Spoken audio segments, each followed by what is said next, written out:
Welcome everybody to the Breachers VRML Season 1, Week 6. My name's Nightfire with 2 E's. I will be your sole conductor in today's journey into the competitive Breachers sphere. Do a quick edit there and adjust my camera here so you can see the top of my head. There we go, beautiful. And today we have Quadheadshot versus OL. And there's no flavor text, nothing additional to that. It's not an abbreviation. It's just OL. That's their name. Maybe it's OL. I'm not sure on the actual pronunciation of it, but OL going up against Quadheadshot this afternoon. QDHS on the abbreviation there. And we're very interested to see what we get. It is a ranked 17th versus ranked 22 team. Both squads right in the heart of that gold tier and competing for a chance at that top 8 spot in the regular season. They're trying to qualify in for that top 8 skin that's going out to all the teams that qualify and that are the top 8 in their region. They'll get the specific, that earnable skin that's on the line, and on top of obviously the ability to compete for the prize pool, which is now at over $8,600 in cash and hardware, positioned to grow as we add more sponsors over the course of this season. And so there's a bit on the line, a bit of pressure on the line, if you will. And I'm curious to see how these teams will deal with that. It looks like we are pretty close to being ready to jump in to the action as we do wait for these teams to populate in and get their last few players into the lobby. We should be getting into map 1 soon enough. But a quick shout out to everyone tuning in, the fans rooting for Quadheadshot or OL, depending on what side you're on. We appreciate your support. And I do believe I did get the word that we should be, we are going to be roughly about, I don't know, 5 minutes late on the start, so we may not actually get going here for a couple more minutes based on what we got to wait on to jump into the game. I'm going to go ahead and radio in here.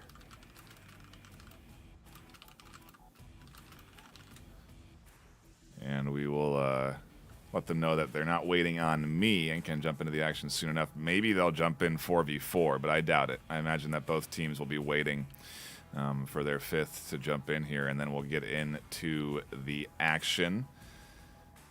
Taking a look at levels here, and interesting to see that on the OL side,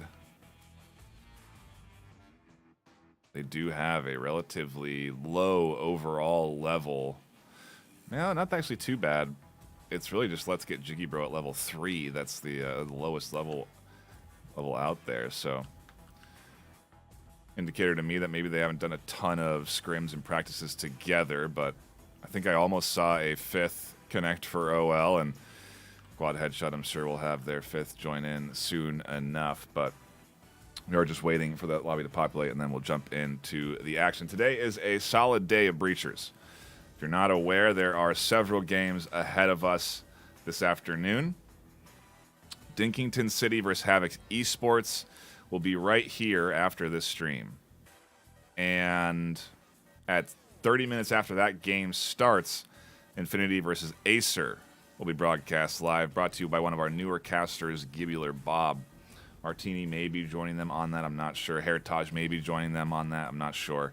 So maybe a dual cast, but it is going to be broadcast on this YouTube channel. So there's going to be quite a bit in about 2 hours' time from now. Quite a bit of action on this channel. So if you are bored of waiting around for Quadheadshot and OL, do know that down the line after this series, we will have several pretty solid games in front of us.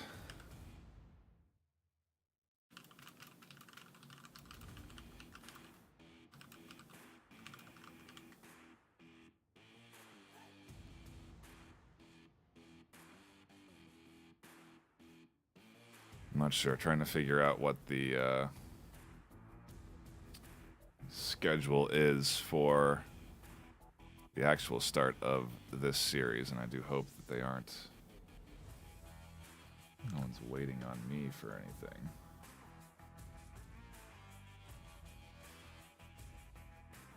Yeah, there is the 5th for OL. And just waiting on the 5th for Quadheadshot, and then we should be into the action. A quick shout out to our sponsors while we wait. And give me a second here, as we do have to... Oh yeah, we're fine. Quick shout out to our sponsors while we wait. Those sponsors bringing in that $8,600 into the cash prize pool. In total, it's accumulated from all of our sponsors. They include ProTube VR, offering us with fantastic stock options that help stabilize your aim in game. I highly recommend you check out that ProTube VR product line. You can get a discount on your checkout right now by using code ILOVEVRML at checkout. Do please check out, again, if you do want to get a discount on your purchase at ProTube VR, you can use code ILOVEVRML at checkout. Also sponsored by HyperX. Great products like the Procast, the Cloud 2s, the Cloud Mix Buds, and a variety of other peripheral products from keyboards to mice. They're all very durable, high-quality stuff, and easy for me to recommend.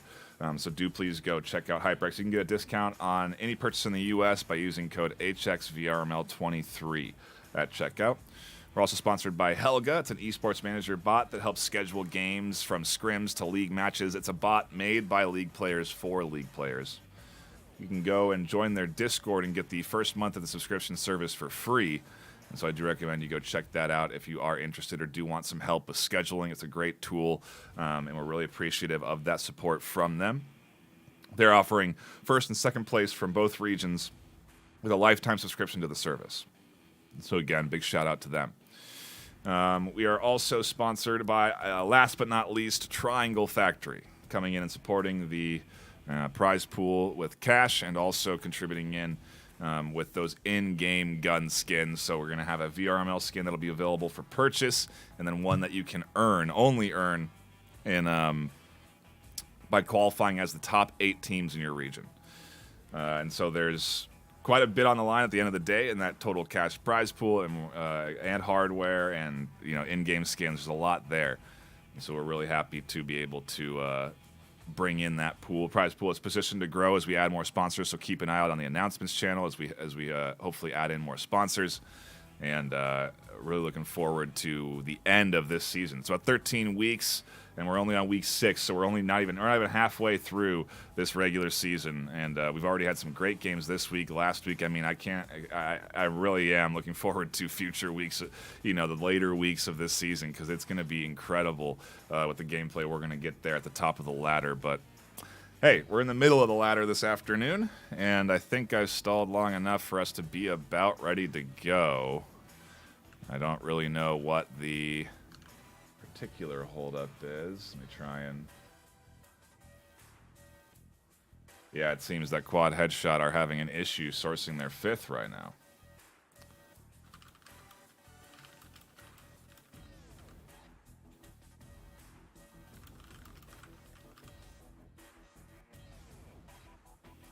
Yeah, it's tough.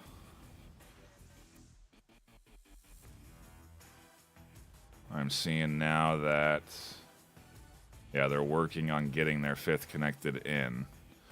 So again, I do apologize for the delay. I know folks wanted to get into the action, but just a bit of me rambling here this afternoon, and ultimately us just kind of waiting around for Headshot and OL to get started here.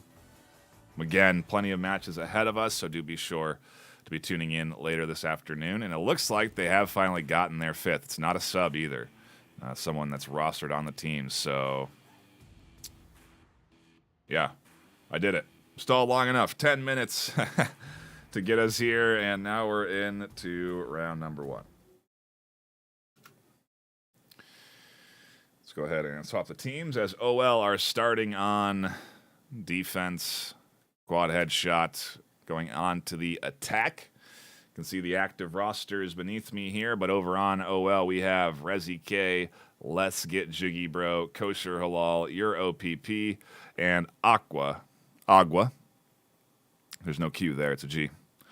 And over on Quadheadshot we have Zen, Phantom, Lyrics, Camo Cowboy, and Atlas.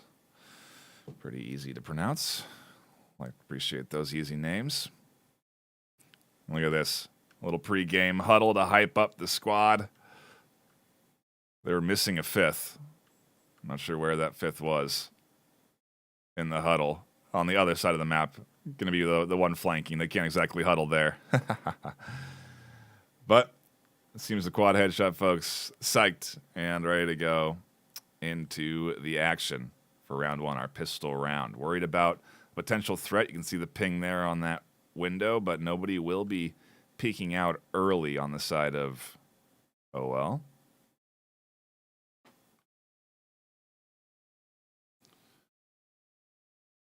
Pretty standard, I would say very, if anything, maybe a pretty passive defense here coming in from the OL side as they tuck into the back side of this objective. No one holding up in the front of B.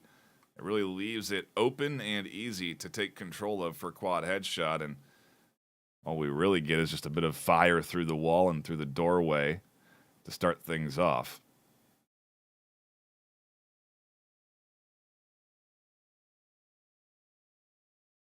Ooh, and Agua catching one through the window on the outside. The ping comes in, an indicator of the positioning, and Agua is just around the corner. Camo's going to one-tap. Let's get jiggy, bro. Your OP's pushing to the inside, and Agua's here waiting as your OPP catches another kill on objective being pushed. A touch out of sync with the rest of things, but they're on site at B. Agua is at the back, and they'll go down by Lyrics. It leaves Kosher Halal alone in a 1v3, trying to retake a planted bomb on B.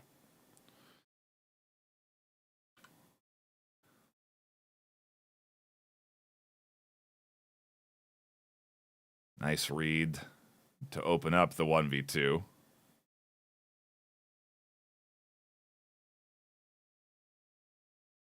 Phantom, and here's the reload from Atlas. Phantom still tucked in deep, but they know Atlas is on that short corner there, and Atlas certainly hearing Kosher around the corner. It will drop back. That gets pinged, and time ticks down. Two are going to be here when they swing, and are they going to be ready for that? No, they're not. Phantom will find the kill on the short corner. In a very solid opening round for Quadheadshot. A plant on the bomb site and a round win. You can see they have plenty of cash in the pocket, and they can invest into this next offensive round. Curious to see how many rifles they take, because they could take up to 3, but that would be really a full buy out of them, because then they'd have to have Zen and Lyrics equip those rifles with attachments. And it looks like Phantom is saving, which is smart, so they're not going to fully commit everything from their economy into this round, but still a pretty substantial amount with 2 Vezins that are fully kitted out.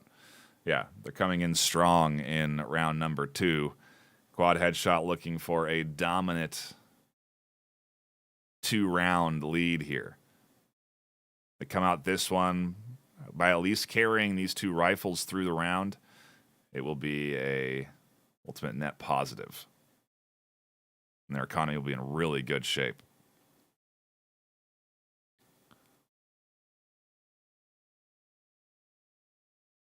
Zen and Lyrics lead the charge.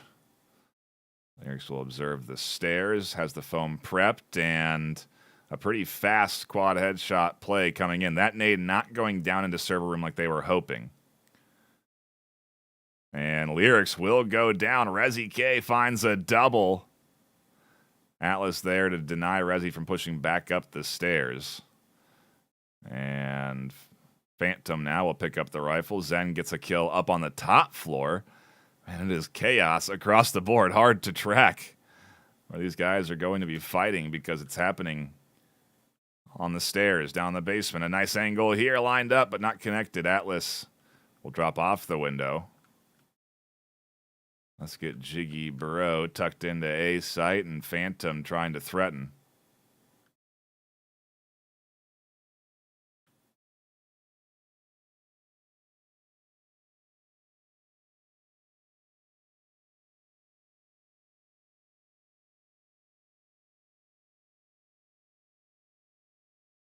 A duo set up. Phantom going to chuck the EMP over to Atlas so that Atlas can plant out the doorway while Phantom covers, and there's a nice headshot, a vital one that they needed. Zen drops in, will catch a kill. Goes through the walls with a pistol here, has to find the tap onto the head. Catches Phantom, catches another, and Zen will be there to find the frag. The pings rapidly to get that EMP plant down for the catch, but I think picking up a Vezin's more important. And they will be able to at least get that one rifle out from that round. And economy not perfect for Quadheadshot. They can't fully invest this round. And so they get the 4 Vezin partial buy. One player will be left with buying shotguns, attachments. Look at that, Phantom and Lyrics hugging off of a successful round win. And ultimately doesn't put them in too bad of a position, but it isn't a perfect start for this team. They really wanted, I mean, again, if they had both those rifles out, then Camo would be equipped, and this whole team would be ready to go, fully equipped into round 3. In comparison, look at OL's economy, not necessarily looking too great either. They found some kills, but they've also been dying, and they've been losing the investment and resources each round. It's okay if you lose the investment and you get that win, because that's win money into your pocket, but definitely going to be a hatch play down into the A site. Your OPP, let's get Jiggy and Rezi are here, ready and waiting. Aqua's out in the danger zone as Zen finds a 1-2 tap and Agua goes down. Nice smoke here as the wall opens up and Rezi tucks in and finds a blind kill through the smoke. Backs off as more walls open up and Lyrics comes barreling in. Let's get Jiggy Bro is here and ultimately Lyrics will rotate around off of Let's Get and tuck in for the EMP plant. Everyone's going to drop back. They're going to get one up onto the roof. Watch through the hatch. Atlas will catch a double down through the hole, and your OPP goes down trying to retake. It's up to Let's Get Jiggy trying to swing around the edge and catch a quad kill, but that's not happening. Quad shot lock in round 3. And now OL should be able to go fully. Oh, no, they can't. Man, their economy is hurting.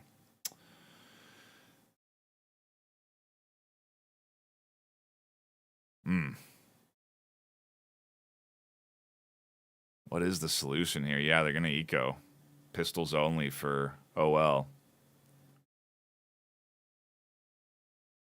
And a very solid quad headshot offense coming in to start things off. Good kills, good teamwork, good coordination. Everyone playing, for the most part, around each other. We do have those sort of off kills that have been happening, but especially on a map like Factory, the roam, definitely a thing you got to be aware of. And especially now, you got to be cautious of maybe even that over-aggressive peak. You can see Rezi K is up here at the window ready to potentially pop out and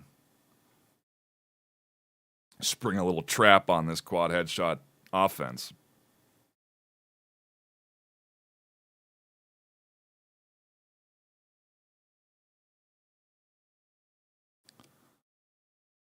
Ooh, and Rezi's right here. Zen's not going to be ready for it. That's a Vezin into Rezi's hands, and they can peek out that window if they choose. And a grenade. Ooh. A huge opening for OL on defense. Exactly what they needed to do. Rezi drops all the way back around, and now they've got a rifle on site. Make it 2. Huge play And the perfect start. Exactly what they wanted to have. That one extra roamer out there. Why was my game audio muted? Gosh, I don't know why, guys. There's no reason for that to happen. I apologize. Fixed, though. Happened to me last round, too.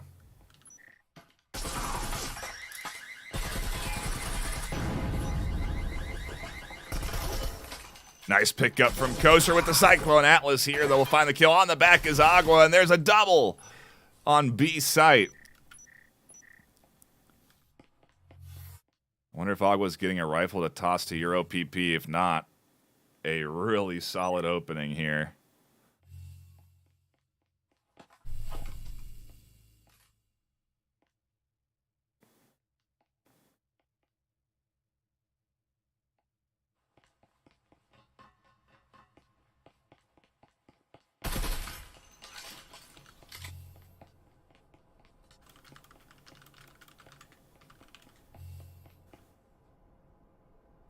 Yeah, this is smart. If it is the eco. Uh-oh, hopefully they didn't disconnect there. You do not want a bot to take over. Oh, no, okay. They're fine. Snap back. Yikes. Little connection problem there for a moment, but they're back in and pushing up. Active camo on. Agua's on the tight corner. They're not ready for it. Camo catches a big kill. It's a 1v1. 30 seconds left.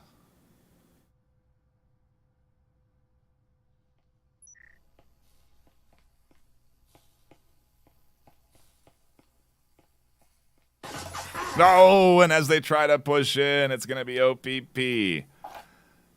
Clutching it up for the team off of an eco round. They'll come out with double health syringe and a rifle. That's a lot of cash that they're saving this round when they needed to the most. Huge, huge. Puts them back in the front half of this map. Quadheadshot are fine. They can afford to lose that rifle and lose the round because they had 3 dominant wins with investments carrying through each round. So their economy was fine. Look at the full buys here with double health syringe and all of the utility coming out. So yeah, there's this round 5, really going to be the big one. This one decides if we go 3-3, in my opinion. If OL can win this one, Quadheadshot will be in rough shape. Their economy will not be strong. They'll only be able to partial buy into that final round. And OL, if they carry anything through, will be in control and ultimately be able to tie this thing up. A massive clutch with OPP at the helm there, getting that final kill.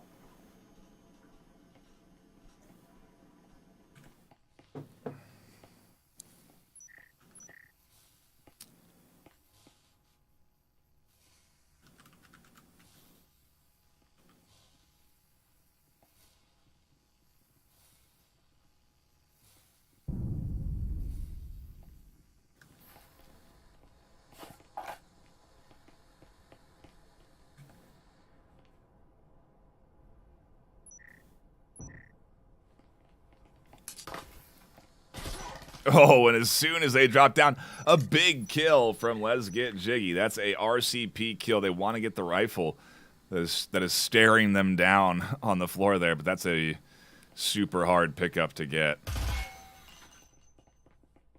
Very vulnerable. Actually, it's not that bad. They could rotate in from the locker room and probably pick up that rifle. RCP, though, is super effective on close range like this. And with Phantom dropping down, they might be able to find a kill. They can't. Camo finds a vital one. Coaster's here.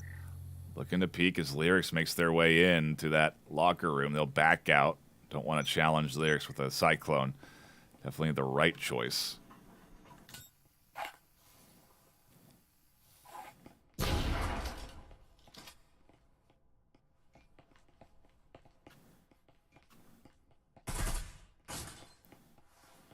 What is the Quadheadshot play here? Yeah, get one up onto the hatch. Likely open up A. Try and force some rotations off of that wall break. Try and go for an EMP plant, maybe under a smoke if they have one. Yeah, that's good. That's good. This is really knowledgeable teamwork from Quadheadshot, going up into the hatch to shoot down that static emitter. Atlas pushes right in, gets the EMP plant down, and they're going to allow this to happen. Agua throws a nade over, so the EMP plant isn't completed. A smoke's going to come on the intersection. It's going to allow Agua and EuroPP to kind of work their way in and out and challenge this offense. Lyrics will find a nice kill off of that smoke, and it's up to Lyrics and Phantom really on objective as Phantom gets pushed. Resi goes down the long hallway. EuroPP flies out and the smoke dissipates right at a vital moment for them to catch the kill. Camo Cowboy up in the hatch alone in a 1v3 with EMP on the wall. Not a good spot to be in, especially because it's not planted. 15 seconds left. They have to fly in or save that rifle, and I think saving the rifle is probably the better choice considering their economy is not going to be in a good place after this loss. Yep, that's what they'll do. They'll hold off. The comeback in play here for OL.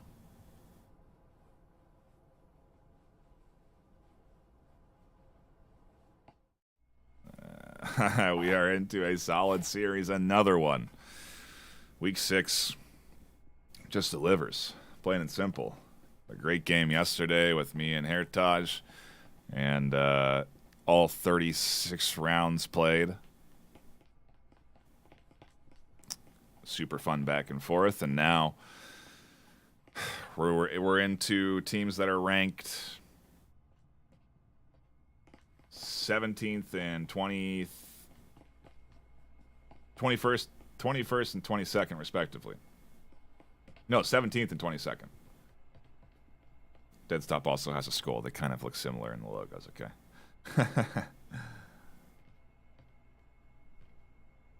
6-2 for Quadheadshot. Wow, I didn't realize the records were this strong either. 4-0 with a tie. OL is undefeated. I think they're one of the only undefeated teams now that I actually look at it. I mean, I guess there's probably a couple undefeated teams that are 4-0.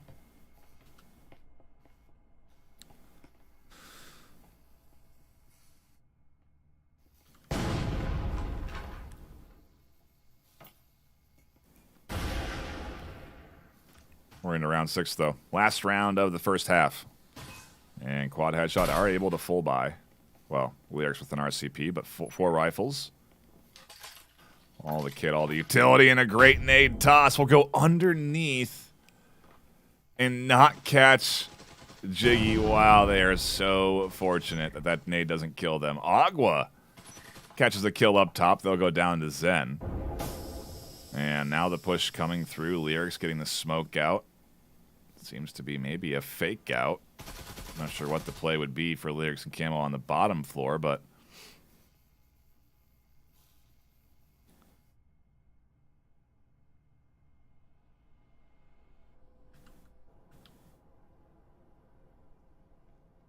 they're watching for potential flanks, it seems. Makes sense. There have been some pretty effective ones so far.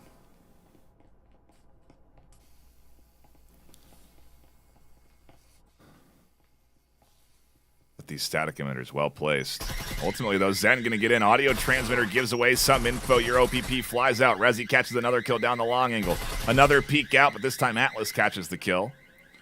And Camo needs to swing in to assist the team.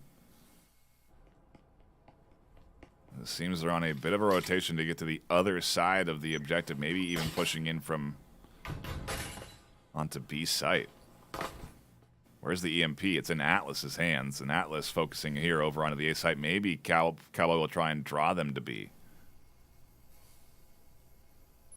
As he's there on the bottom corner, though, they'll catch the kill. EMP's down. And now it's a 1v2 with Camo only having 50 seconds. Spots Resi, tries the wall bang, can't get it, and Ghoster Allah will swing the corner. It's 3-3.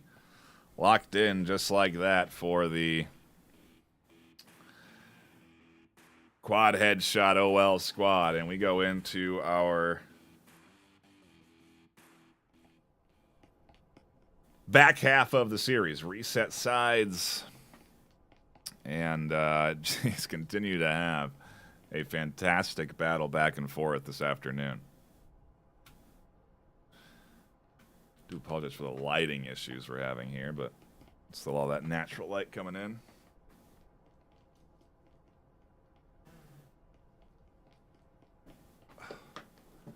There we go.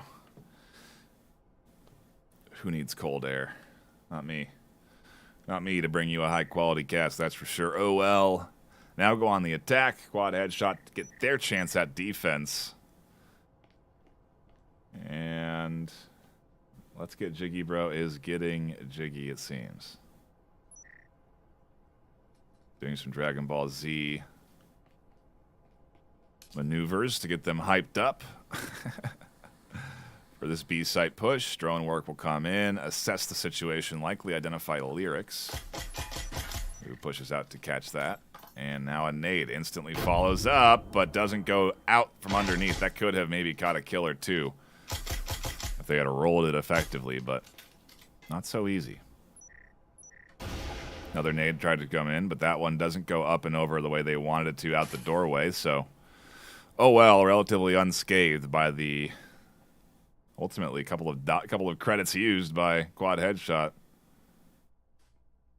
to little effect.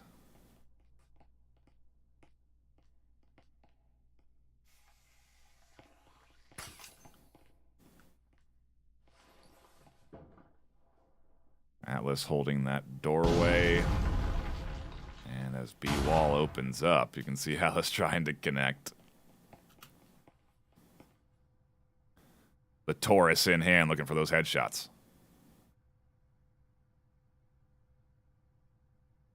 Just taking a look at chat here. Voltage and OL are the only teams that have not lost a game. Oh, wow. So there isn't a lot of teams that are undefeated still. Makes sense. We're into week 6. A lot of games getting played out. A lot of good matches, too. Lyrics catches Agua down. Maybe looking for more out this hall doorway, but they actually drop back. Rotating around off of that kill. Phantom will go down, and now B site's wide open, but not until Daniel. Oh, they approach in from the back, but do not connect with their shots. Zen picks up a big double, and they're just coming barreling through, trying to challenge your OPP and Resi to very little success. And in an all-out brawl on the back end with pistols on B site, we were down to a 2-2.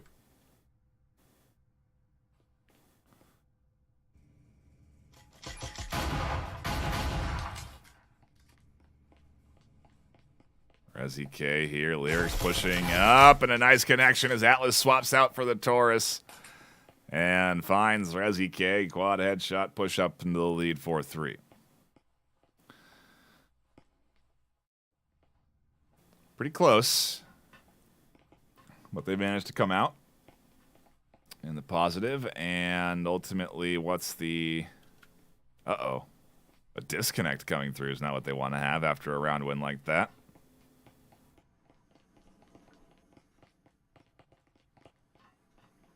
Hopefully they can get back in before Bot Daniel runs away with a Cadillo investment and ruins their potential investing. Their economy, not going to be in an ideal spot.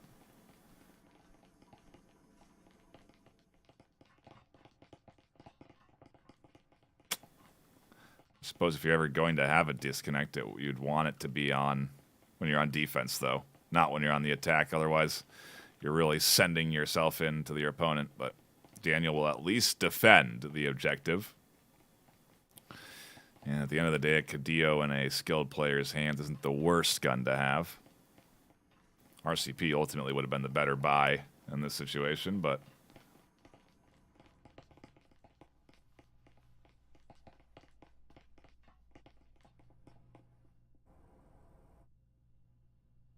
yeah, this is not where you want to be defending, Daniel. A site seems to be the play, though. As OL set up on the outside and get ready to breach in, pistols in hand. And Sinister does connect. You can see in chat, don't worry, Sinister is coming. And yeah, I guess they took Oh, there's a nade that comes out. Catches your OPP. Just a touch.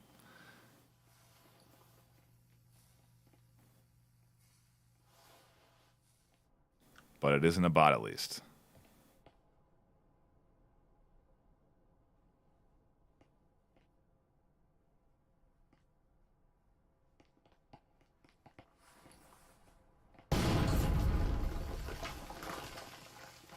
Pretty free entry. Only really watched by, I suppose, Sinister down that long lane. They've got the Cadillo, and if anything, you want to use it for these longer range moments. It will find some good headshot damage if they can connect. But not an ideal buy.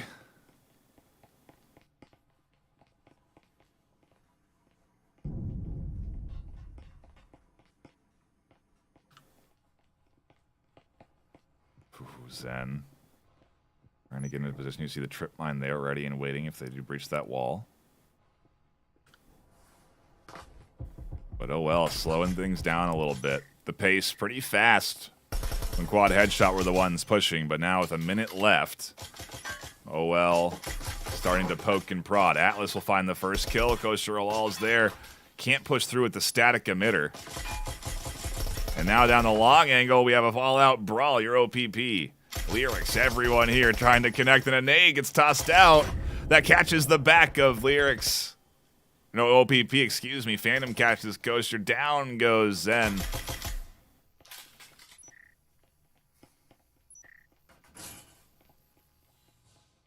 And we are into a 2v1. Rezi alone.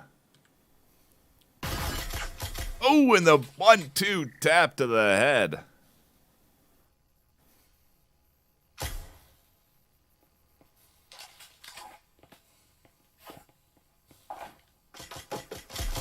Running out of time. 7 seconds. It's up to Sinister to tuck in with this rifle.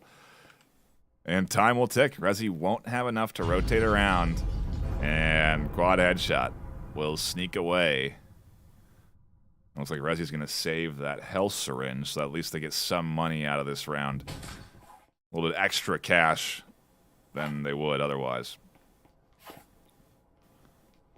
Full buy comes in, though, from the side of OL. And it's do or die. Round 9. All rifles coming through. Quadheadshot in control. Their economy solid and stable.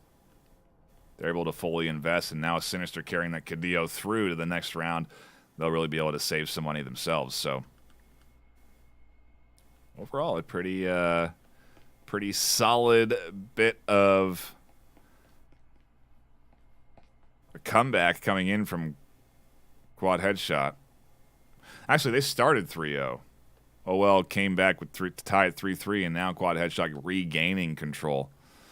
I guess to the point, will they be able to maintain this momentum? If they do go 6-3, can they find that final point to take this map? Because I just don't think OL will make it easy. Again, undefeated so far this season, 4-0 and a tie. And so if anything, it's an indicator that this team very capable of taking games and series to 6-6 on map points. So not counting this OL squad out by any means. Oh, and Lyrics will open things up. Getting aggressive down here and actually catching an unorthodox maneuver from the OL side. Not often do you see a full team really pressing down through the hangar area, but Lyrics is here ready and waiting and has managed to catch a kill or two, and finally your OPP gets things back in order for the OL team to some degree. 4v3. The rest of Quadheadshot tucked in and defending. The trio going to have to work their way up.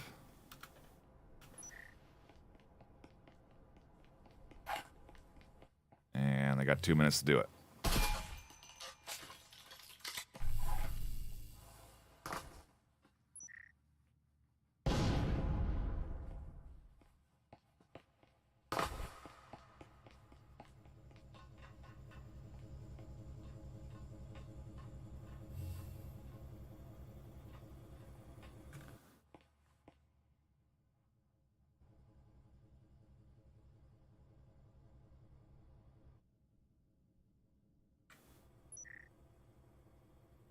Zen on that top floor, just roaming around. Won't find much. With no breaching foam, can't really drop down on this team.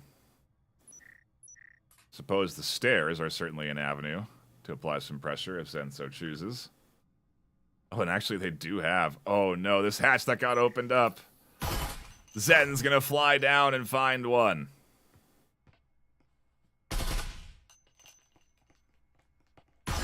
Down goes 0 PP to another headshot, and a pretty solid 1-2 from Zen puts things in control for the quad headshot team in round 9. 1v4 is possible, though. Atlas swings out. They'll go down. Phantom, will they push is the question. Jiggy here has to be careful about a rotation and flank around behind them. 3 left alive. There's a lot of options for this quad headshot team. And will Jiggy be ready for Zen to be on this side, be rotating out here? Yes, I'm sure they heard the footsteps and they only catch one to the chest. Zen finds the headshot they need, and that's quad headshot 6-3 map 1. Shout out to everyone tuning in. I see LFT Ukulele, Kata Gitch VR coming in as well. Jennifer Carr in chat. What else we got here? 1998 Shaquille. Jake DeBeast, a.k.a. Sinister, if I'm correct on that. Lionel Rosales, a name I can't pronounce. And Not Blue, or Blue. Who knows? It's one of them. Stanky and G-Times, thank you all for tuning in, stopping by, hanging out, and enjoying the action this afternoon. Hope you're having a good time. I certainly am. Plenty of games left today as well. If you are having a fun time here in Map 1, we do have another series after this. It will be Dington City versus Havoc Esports. And then Gibular Bob will be jumping in and hosting Acer versus Infinity. That game's certainly going to be an exciting one as well. And so we have some big games coming out Sunday night. Definitely a lot to look forward to. This is really just a little teaser, a warm-up, and so far it's been a great bit of a battle.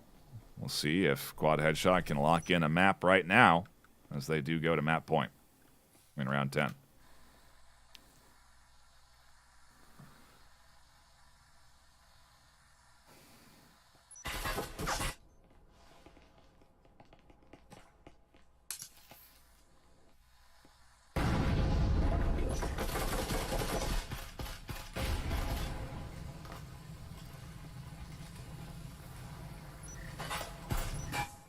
Good drone work there from Resi. They get plenty of info. And we'll be able to relay that to the team who's set up on B side as a Cyclone kill comes in. A botch nade there doesn't go through the hole, and Lyric certainly could have caught one. That toss had been a little bit more on the money.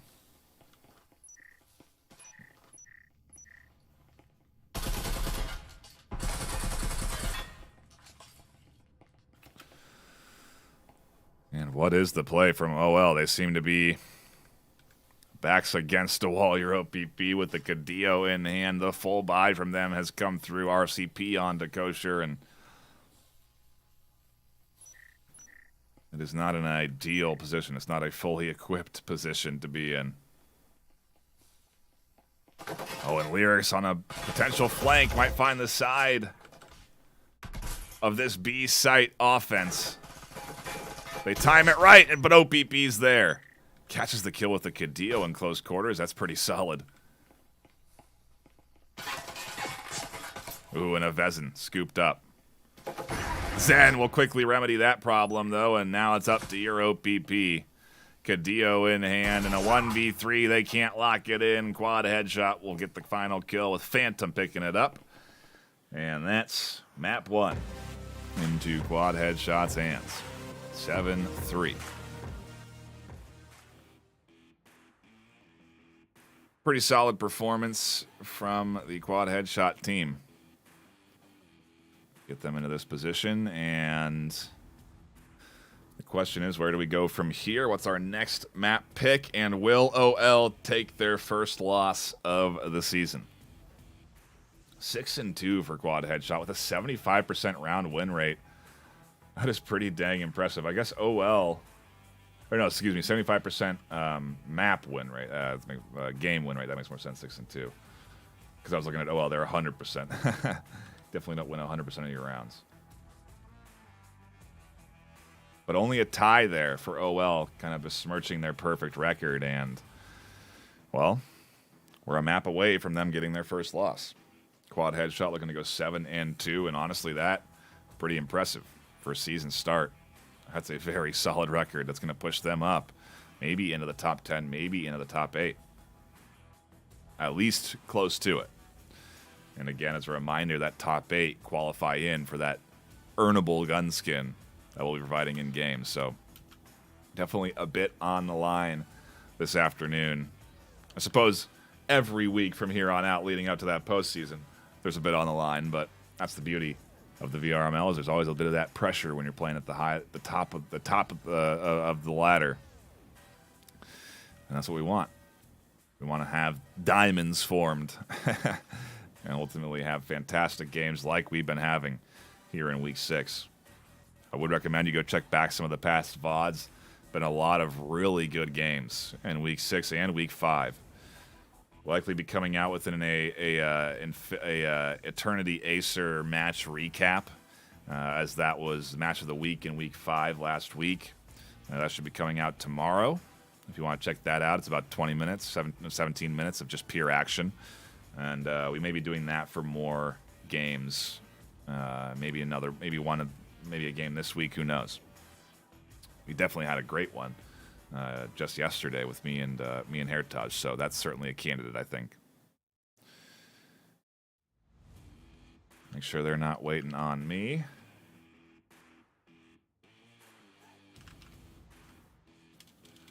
Let me message.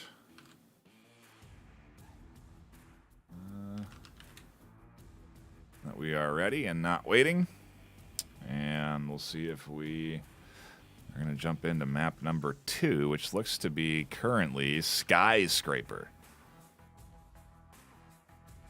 Teams have been given the indicator that we're good to go for map 1 or map 2, and so we should be getting in shortly. Again, a quick shout out to everyone tuning in, and a quick shout out to our sponsors: ProTube VR, HyperX, Helga, the esports manager, and Triangle Factory, all supporting the VRML and providing into that cash prize pool, hardware, software, in-game gun skins. Plenty to be earned this over the course of that postseason. It looks like I've stalled long enough for us to get into round 2 on Skyscraper. It will be Quadheadshot on the defense, OL on the attack to open things up.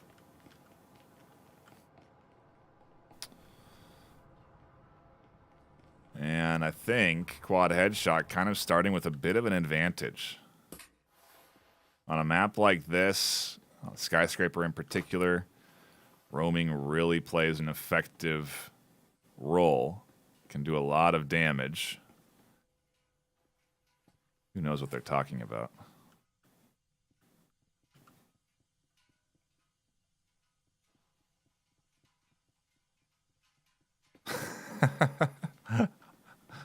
I don't know what they decided on, but they thought about it and agreed. And whatever the play is, we'll see if it pays off. I love the beauty of VR. We're also coming out with a couple of interviews. Martini and Phil recorded a whole 48-minute long podcast episode. There's a lot of content that we're going to be coming out with. Next week's going to be kind of crazy. We may need to spread some of it out. Also doing interviews with Eternity and Acer, 2 top teams in the league right now.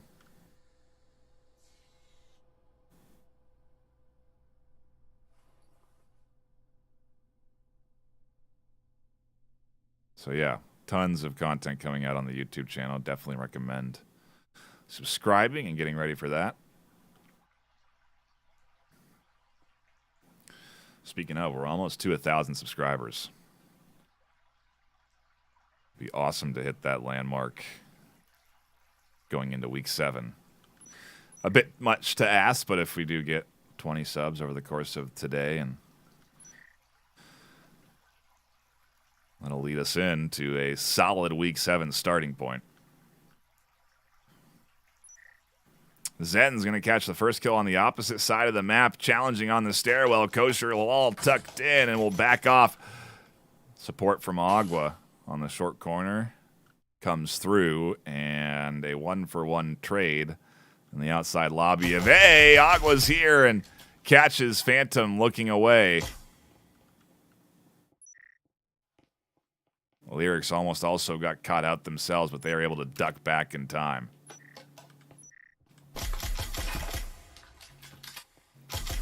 And OL looking a little bit more in control on their pistol round here. 2v4.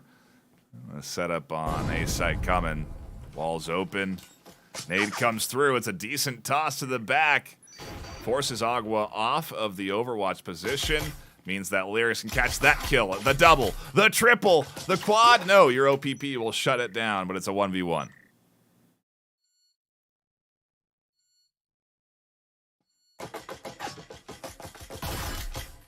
Another kill locked in by your OPP, and round 1 goes to OL.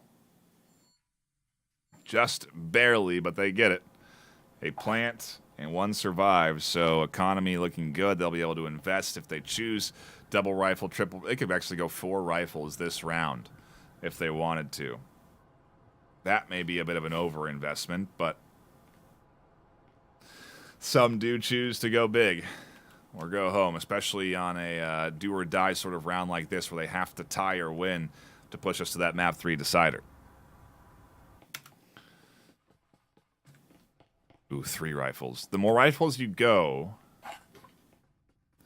the stronger your team theoretically gets, but the riskier the play becomes. Because if you lose at any point one of those players with the rifle, then it's into your opponent's hands, and the more rifles you lose, the more, you know, it's a simple mathematical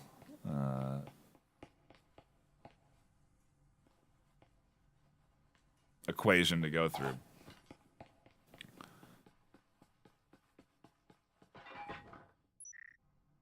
Big risk, big reward.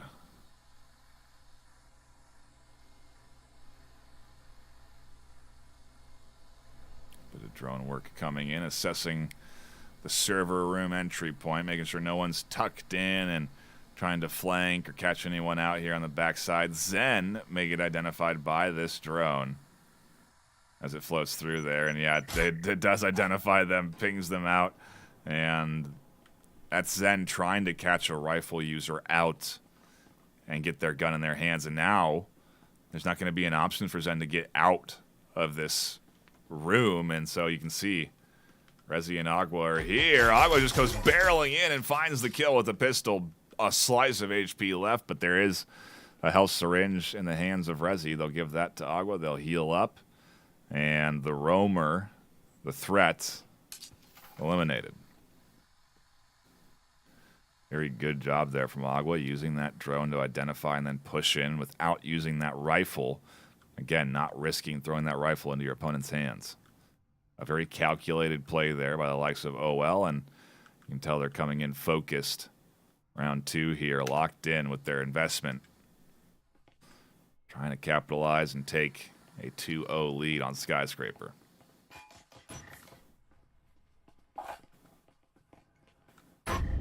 Nice nade from Sinister. Catches one at the doorway. Maybe a trip mine even. Underneath the couch potentially. But it caught one out. Aurora Chill catches another. Not sure how that comes through. A disconnect came in on the side of Quadheadshot, and they rotated and pushed up out through the doorway. Atlas catches a headshot. And ultimately, it's a 1v3 after the dust settles. Oh, can't get the one body shot they need to find that kill onto Aurora. They'll then heal and no longer be one shot from a Taurus. EMP's down, and so Atlas does have to push up and retake. or pocket and save this health syringe and grenade.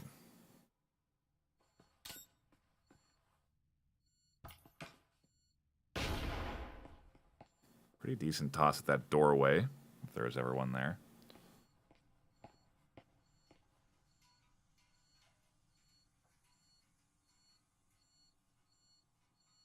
And as the EMP ticks, they are going to push in, try and catch an extra kill or two. Looks like OPP have dropped off. And knowing the time limit, don't need the challenge. There's one. Can't find the second, but it is a headshot kill. The OL squad's going to have to defend that rifle. Puts him in a bit of a risky spot. 4, 3, 2. Atlas won't fly out and challenge. Takes the Taurus with through, and ultimately doesn't need to as they buy right into a rifle in round 3. Good work, though, to damage the economy a little bit of the OL team. Definitely needed to catch. I mean, that one kill helps. You know, that means that one of the 3 rifles they bought doesn't make it through that round, so their full investment into round 2 doesn't carry through as well as it could have. It's minor economic damage, but it's 2,900 that doesn't go through, so it's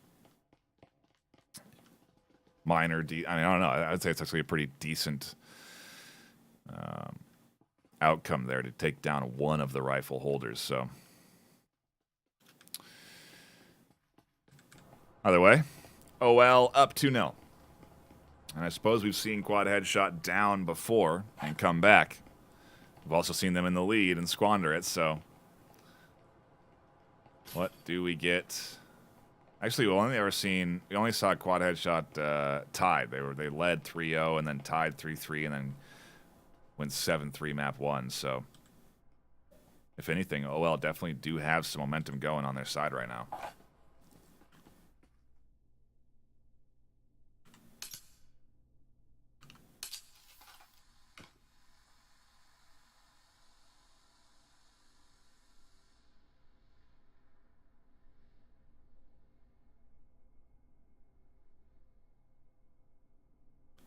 I also do notice that they got the reconnect in. So there's no bots running around on the Quadheadshot defense.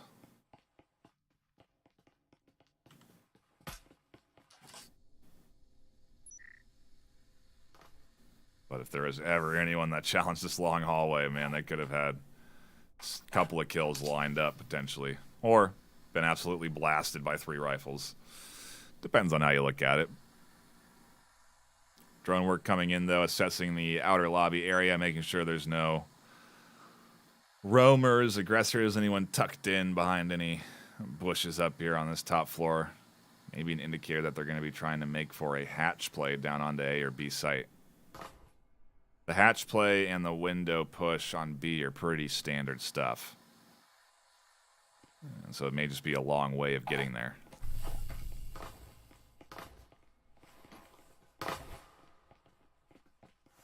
Or it's an A-site push. Whole team comes barreling through. No one identified in this area with that drone.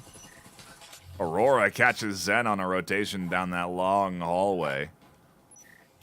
Costs them a bit of HP, but that's just a health syringe tick that they need.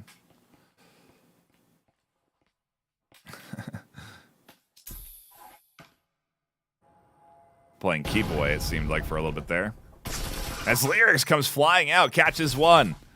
On the back end with a Cyclone, no less. Nade comes through, and they're challenging with Phantom pinching in. Finally, they'll go down. And it's a 3v3.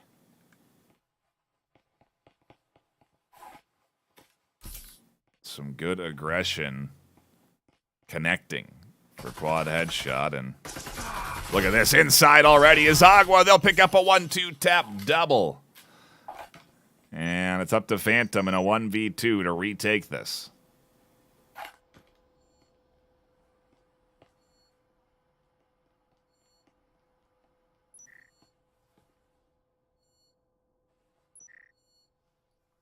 EMP's down.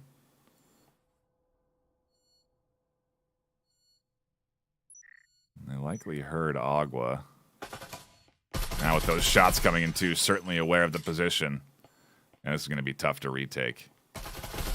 Especially when Agua can challenge like that and get aggressive. I think the easier route would have been to go past that A-bomb and go out the other side. But there really wasn't any easy route. And we obviously can see through the walls, so we get a better perspective than they do. But almost a comeback from Quadheadshot.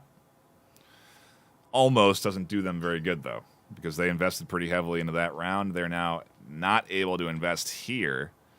I suppose, yeah, OL can completely buy in. No problem there. But, yeah, this is going to be a partial buy eco round for Quadheadshot. They're going to need to make some magic happen again, which they've been able to do when they've been down on the economy, but it's not easy.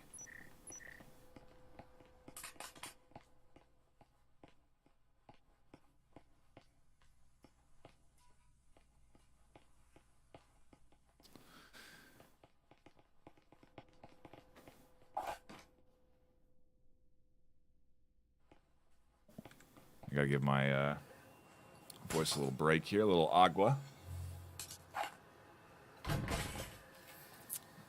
Technically lemon iced tea, but hey. If that was water, we'd be in trouble.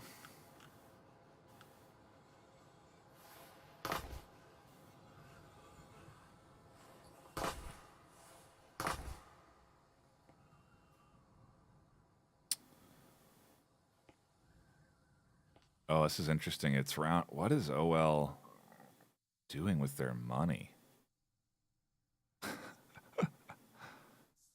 I don't know what the rifle choice was here. Maybe it's the idea that they know their opponent can't full buy, so why do they need to? It's a bit of a safety net. In case they lose here, they'll have plenty of cash for rounds 5 and 6, which you want.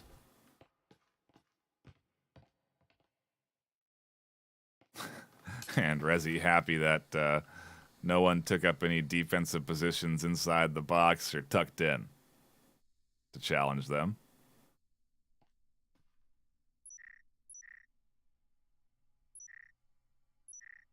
And they will drone their way forward, trying to do a bit of scouting work for the team over at A site.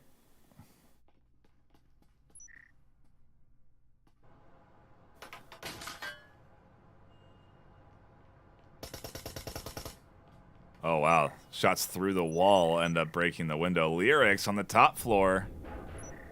Catches out one. They go flying down behind the offense, and Kosher will catch them out with a Viper, no less. That means they'll be able to drop that, scoop up a rifle.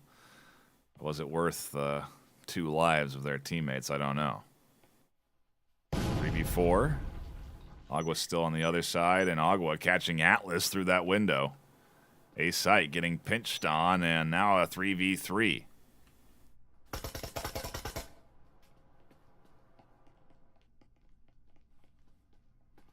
One nice nade from Zen. Pushes in, forces Agua off of their position. They'll get tagged, go down, but not before Kosher catches out that kill. And Rezi's here ready and waiting for any sort of rotation down through this long hallway, but as I say that, they get pushed off because they got to go plant. And it's Sinister and Phantom trying to make some magic happen.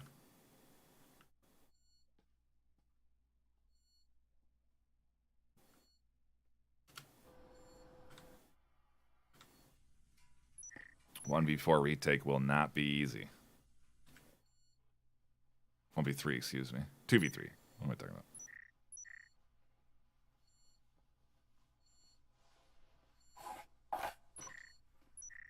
Get a little extra ammo. Pick up a pistol. Catch a nice 1-2 tap onto Kosher. Try to get the rifle, but get picked off by Agua, and Phantom catches Rezi to make it a 1v1. Agua could vault up, be a threat. They're on the short corner, and they catch the kill. Phantom needs to defuse quickly. Time is ticking as they fly over to the EMP. Oh my goodness, I think they'll get it. Yes, they will, by mere seconds. Quad headshot and Phantom clutch the round. Jennifer Carr said, no more. We're not going to lose any more rounds. And I don't know how they knew it was going to be that close. But it came out in the way of Quad headshot. And now that savings that OL have been holding on to seems to be quite the smart choice. That round loss hurts them a bit. And you can see having this extra bit of cash in their pocket makes it for a comfortable purchase. A little high five between Lyrics and Phantom. And yeah, a big couple of kills there for Phantom. Big headshots, under pressure, on a retake. Yeah, has a very solid bit of work there done from them.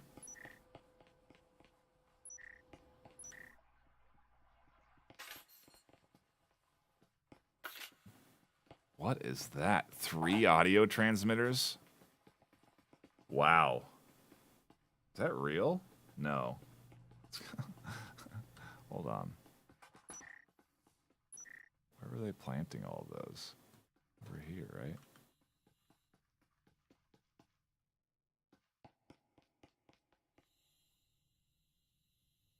Oh, no, a trip mine. Okay. And ultimately, they decided to remove what they were planting there. Okay, okay. Well, there's, I don't know what I was seeing on my screen there, but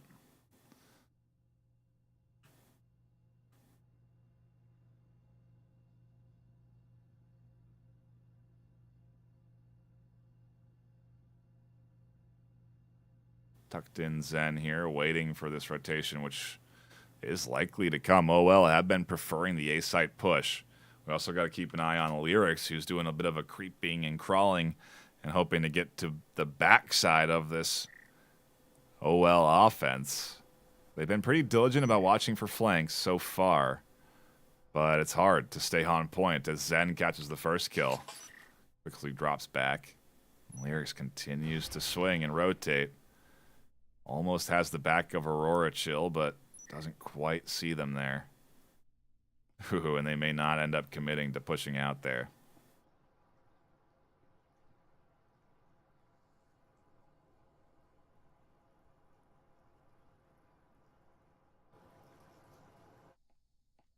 Oh, and Aurora is on the drone, no less. So these would be an easy 1, 2, 3 kill right here if they pushed up. Oh, and Lyrics actually sees Aurora. Look at that. They see them on the drone. And they find the kill on their time. Swing out for the double. There's the triple. And it gets shut down finally by Kosher. But a beautifully timed play by Lyrics to get them in control of this round. And oh well, absolutely shut down with Halal alone in a 1v4. They're not going to have a whole lot of cash going into this next one.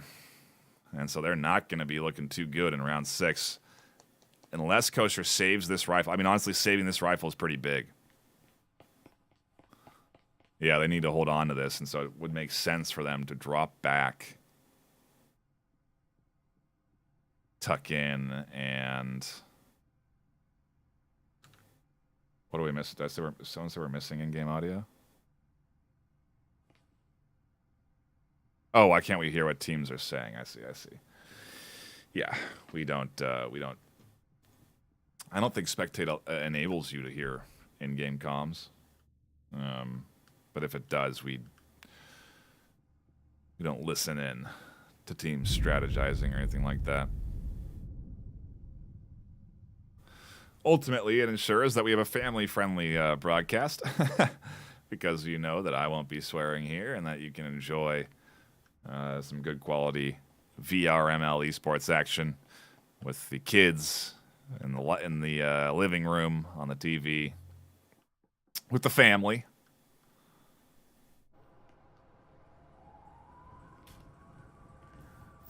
And into round 6. Yes, round 6 we go.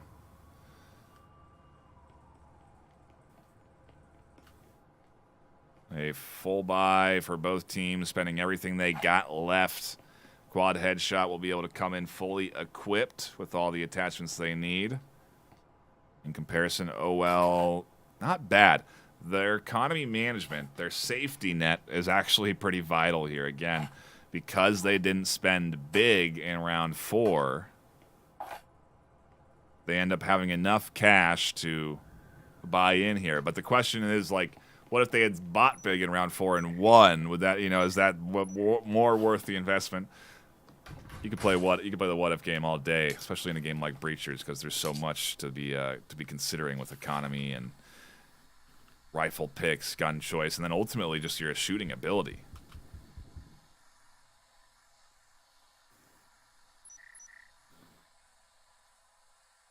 Door blocker identified.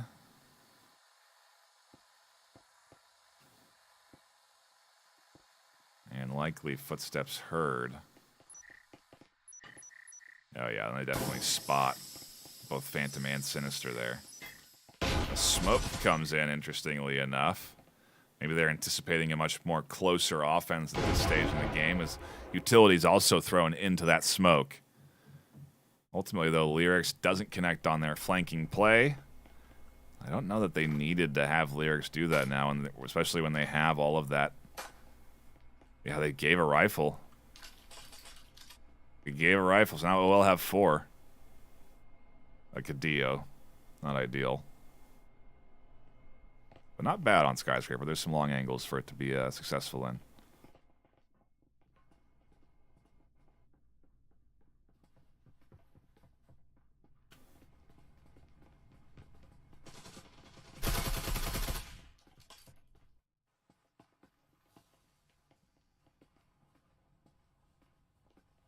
So aggressive from Zen, peeking out in the entire team there around that hallway.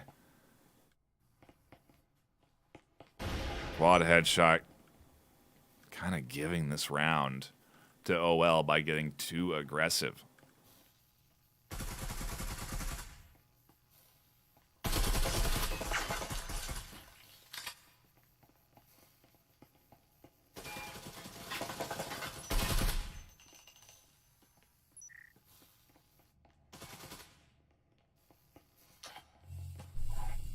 Phantom right on this wall, ready for it to be breached and them to spring their trap or maybe get caught off guard. They do actually catch one kill, a quick heal. Swing out for a double.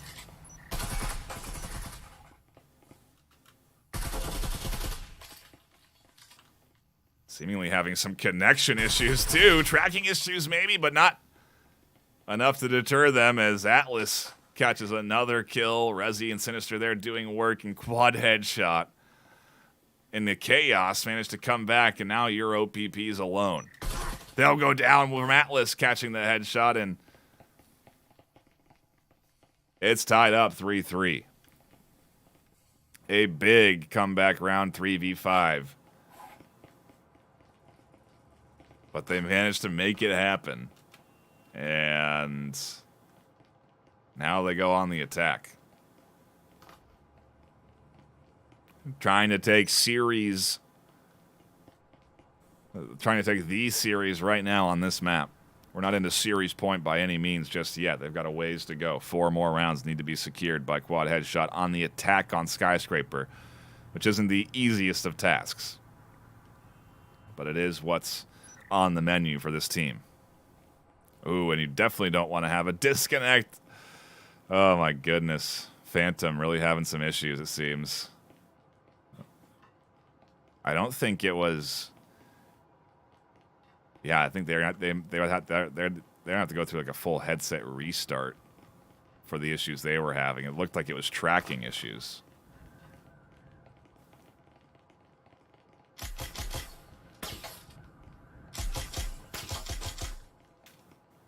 But I don't know if this is Operation Protect Tom until their teammate reconnects or what. Tom is barreling forward, though, with a Taurus in hand, running straight into sight, trying to catch some headshot kills on Agua and your OPP. Doesn't work. The pacing a little off for Quadheadshot because of that, and as they push in, they'll lose another on this attempt to break into A.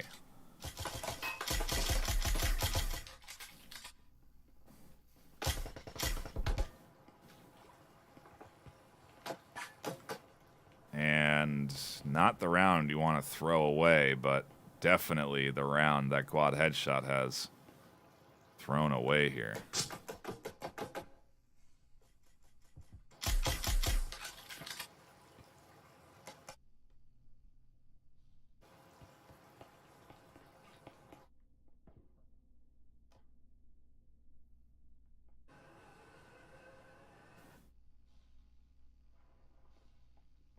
Oh, I think that Phantom had the EMP too. I think the bot had the EMP. Holy cow. Yeah, it's pretty rough.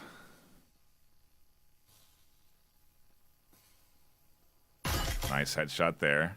Now knows there's another here with Euro PP who took the shots out that hallway earlier.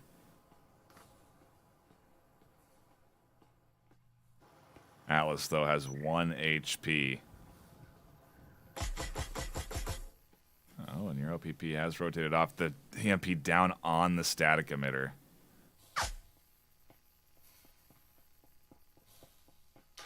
They really need Atlas to be peeking through that window right now. That would be a really good bit of pinch work.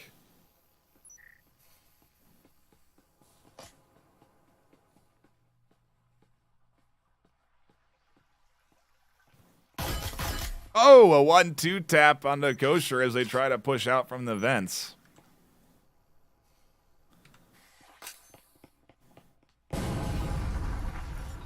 B site's open now, and Aurora Chill is here. Immolation nade comes on the back end. Zen goes down. And Atlas alone in a 1v3. What is their decision? 30 seconds left. Push in, try and get kills, or end up giving away your life and the credits it's worth. At this stage, everything kind of matters, and so I do imagine that, yeah, this is the right choice. Run away from the fight. Do not give them the extra cash. Especially with only 1 HP, the odds are pretty slim.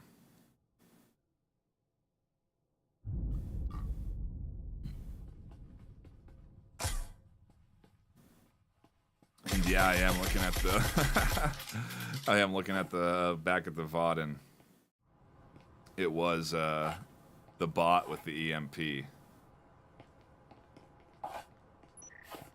That's tough. That's tough on your pistol round, and it's not what you want. Definitely not what you want, because now OL, yeah, they're able to invest a kitted out defense with Vezin's able to put rounds through walls, really poke and prod at you as you attack. It just makes things tough. And there's 3 rifles getting bought in by OL here, so this will be a tough 1-2 here.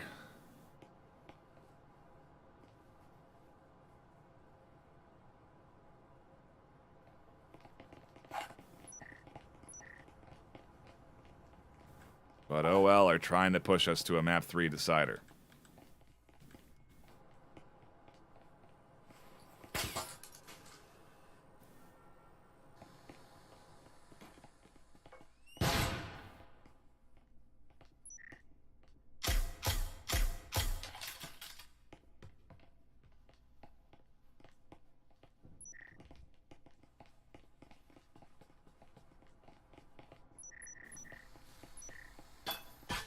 Zen really getting aggressive again, extending pretty far forward. Getting some damage done to them, but gets a nade into the site. Ultimately, the static emitter is still there. But the whole team is in server room now, and the push seemingly coming from the server side onto B.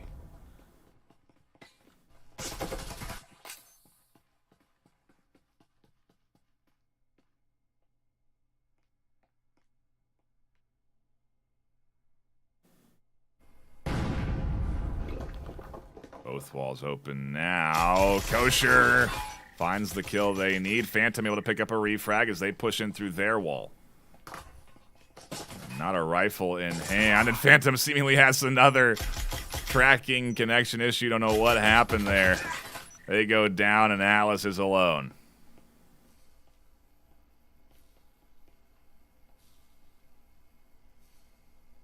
Ay, Phantom really having a tough time. playing the game the way they want to there.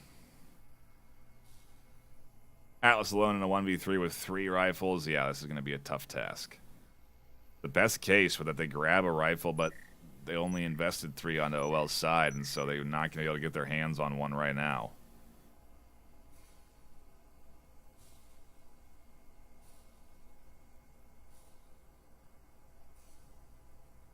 Minute 5, though, and B side is open. If Atlas is quiet enough, they'll be able to at least get to the EMP. Picking it up will give away their position, I believe.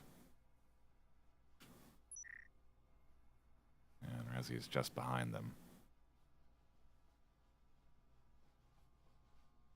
Oh, and your OPP isn't looking. 1-2 tap. It's back around. Gets the 1-2 onto Aurora. And now has to worry about Resi, who's behind them on the EMP. Just outside. They're going to grab the EMP, and Resi's here. They'll find the kill. Almost a clutch from Atlas, but a good rotation from Resi. And anywhere else. That plant goes anywhere else. And Resi has to retake, but it goes down right in front of him. And pretty good for Quadheadshot. That gets them some cash off of all those kills. Impacts the OL economy pretty substantially, enough so that they actually can't full buy. So the comeback positioned now, and I guess this is the point where you'd want to, right? This is a must. If OL win here, we're guaranteed a map 3 because they push us on to that 3rd map. But Quadheadshot take 4 in a row, then it's the series into their hands. So those are the alternatives. We tie or win the map on OL's side and go to map 3, or Quadheadshot come back starting now. The full buy is here for them. Partial buy, 4 rifles and a pistol. Lyric's not able to afford any sort of decent rifle investment or gun investment, really.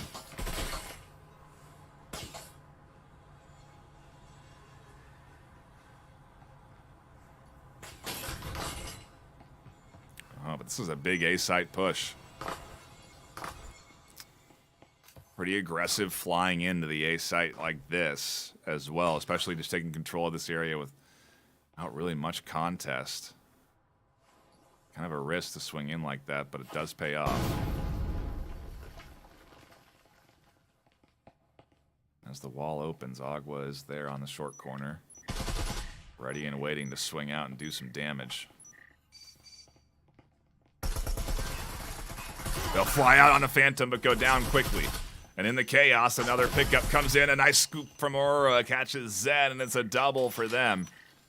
Puts it into a 2v2, but the EMP's down already. In that chaos, they managed to plant.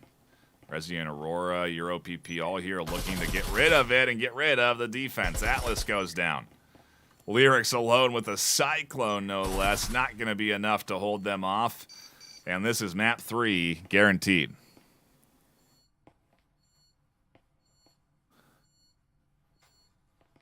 (6-3), looking to go 7-3 and push us into that 3rd map. Tied.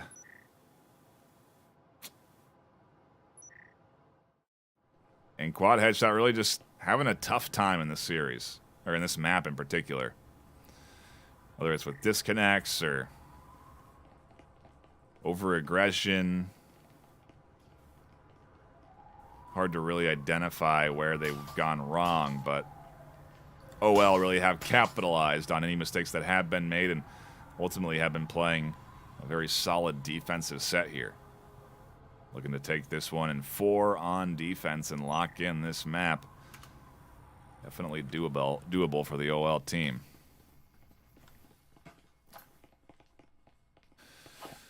I see questions in chat. Can you use stocks in game? Of course you can. One of our sponsors of the league is a stock manufacturer, ProTube VR. They make fantastic stocks that help stabilize your aim in game. And you can see that some do prefer freehand. Some do like having that stock stability. It is very much a preference. And at the end of the day, I'm definitely a stock user. I like to have that stability for sure.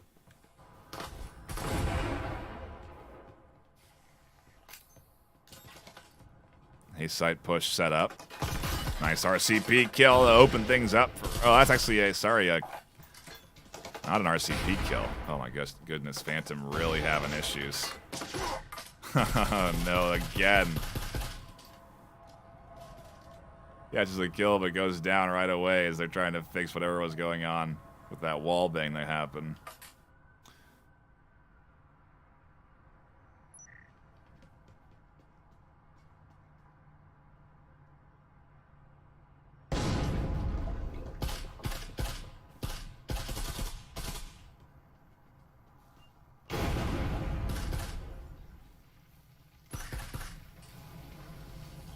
Nice headshot with the Cadillo there from Sinister.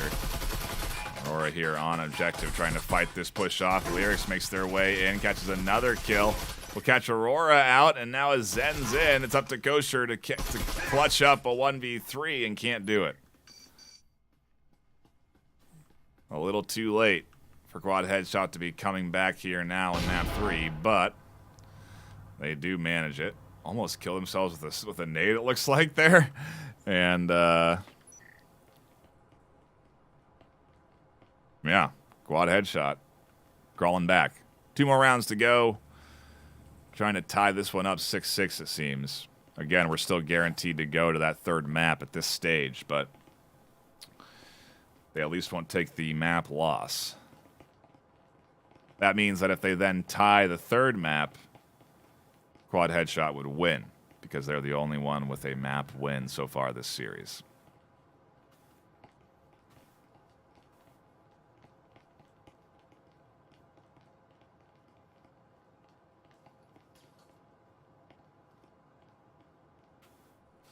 Just trying to look at what the plan looks like for Quadheadshot here. Oh well, still in decent shape. Able to buy in to this round. If they lose here, though, they're gonna be in a rough spot next one.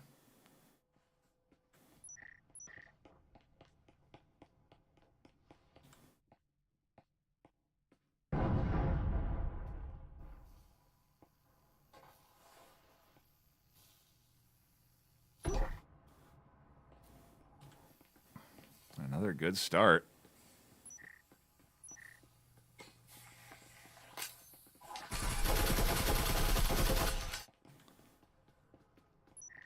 B site definitely going to be the play as they open up both walls on B.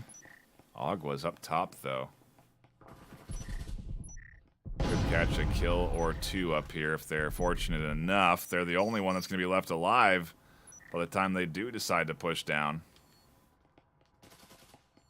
Oh, and there's so many just underneath them. Zen finds Kosher, and now it is all up to Agua, who doesn't find a single kill as they spring the trap from the hatch. And they're now alone in a 1v5 retake. Quadheadshot looking to push this 6-5. I do see the request for the scoreboard. We haven't looked at that in a while. Certainly can.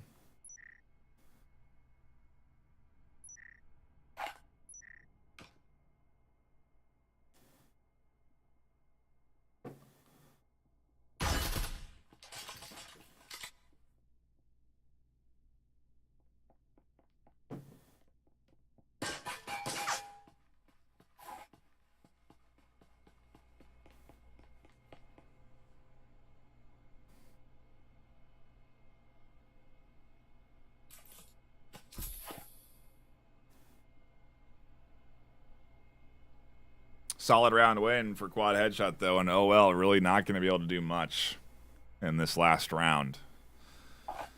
Their money in a bad spot. At least carrying this rifle through helps. But it's only going to be 2 rifles and then partial buys for the rest of that OL defense. Impressive to see. Quadheadshot coming back, but just a round too late. If they had done this a round earlier, they'd be looking at series point right now. Still, though, trying to tie it up, like I said, gives them the option of at least then, it actually prevents them from getting a loss. If they tie this map here, Quadheadshot won't be able to lose. They can either win or tie the series. So definitely worthwhile to stick it through and try and get these last few rounds and push this to 6-6, because you can kind of then go into map 3 a little more comfortable.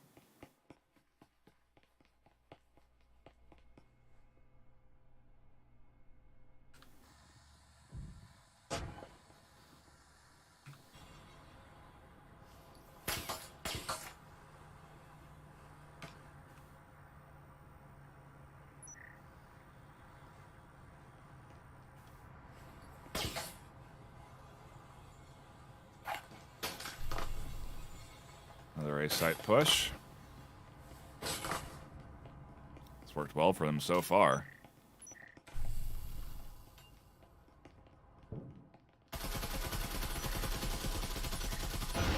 Oh, but as I say that, Quadheadshot.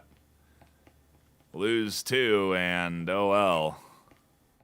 In control. Zen worried about a flank from Agua. We'll catch that kill out nicely.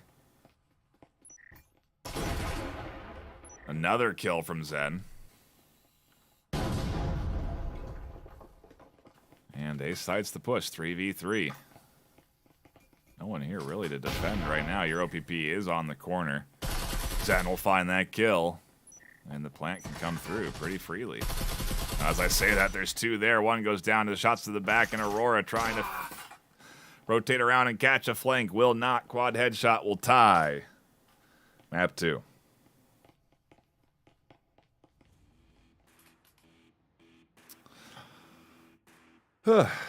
Quite the series to tune into here this afternoon.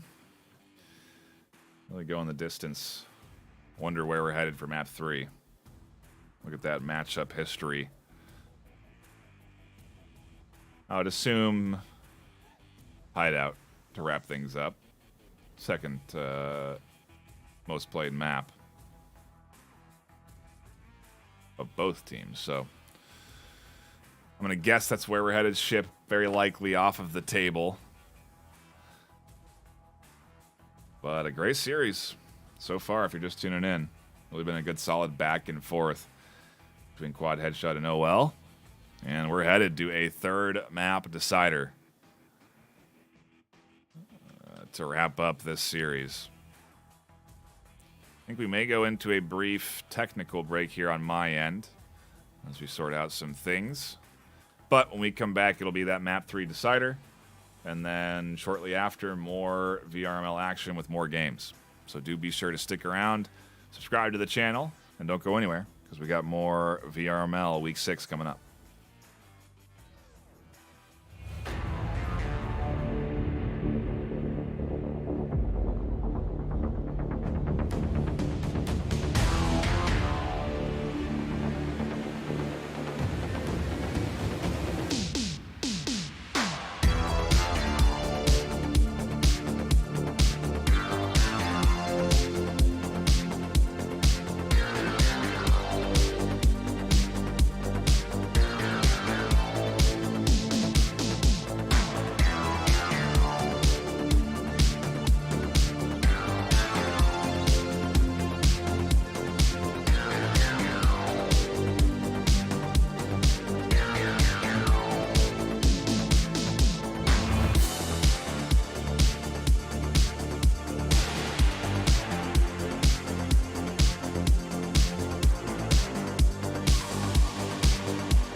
Welcome back, everybody. Apologies for the long time out there to get us to round 3, but interestingly enough, we're going in with OL not having the entire team present and ready to go into this round. We do have also maybe even another player not necessarily ready to jump into the action, but hopefully they'll get their headset on soon enough. You only have a certain amount of time to take in a timeout. And it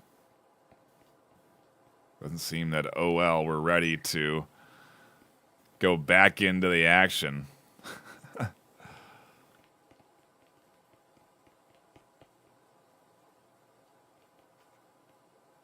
We do have rules in place, and we can't just take a 30-minute break, especially in the middle of a BO3, but Nate comes through to instantly get rid of a drone, and the bot goes down right away. And so an early 5v3, really, as Agua and Aurora try and do some damage and get rid of Sinister. Sinister pushes forward to tuck it. Nade way out into the corner, and it doesn't catch anyone. The entire team here ready and waiting as Zen flies up to catch one. There's the double. Can they get the triple with Aurora on the corner? They can. Okay, I missed the replay and missed the timing on that. No, I got the last kill. Lyrics will catch Kosher down as they... Where did they die? Did they finally push back in, or did they get caught out at spawn? No, they finally came back and pushed in. And at the very least, now there is 4 of the OL squad. And Quadheadshot are off to a good 1-0 lead on Hideout. Again, we have another series live after this. It will be Dington City versus Havoc Esports. And in about 40 minutes from now, at 6:30 p.m. PST, we will also have Infinity and Acer going live. Gibular Bob and Heritage will be bringing you that action. And so there's a lot of gaming to look forward to yet this afternoon. I was looking at the votes. Oh, no, do I still have them up? Let's see. Yes, I do. Quadheadshot had 56-7 to OL. And that Daniel bot will go down early.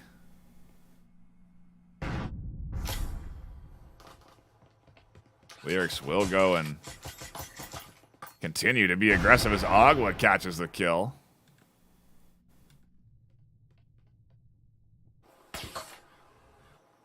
A little lobby back and forth, and what is the plan of approach? Maybe rotate back over to stairs and push up towards B site with the rest of the team.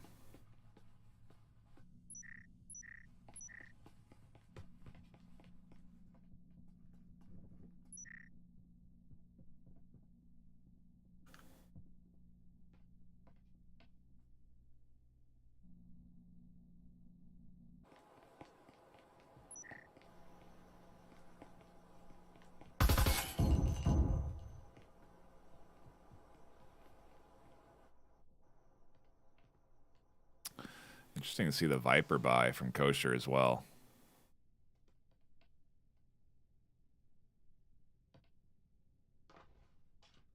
Suppose it's all they could afford. Zen will catch Rezi out. Off of the round win, they bought into a full rifle buy. They'll catch another kill there. Aurora goes down, and the final kill comes through with Lyrics and the Omen. 2-0 for Quadheadshot out the gate. OL still down a player in this final map.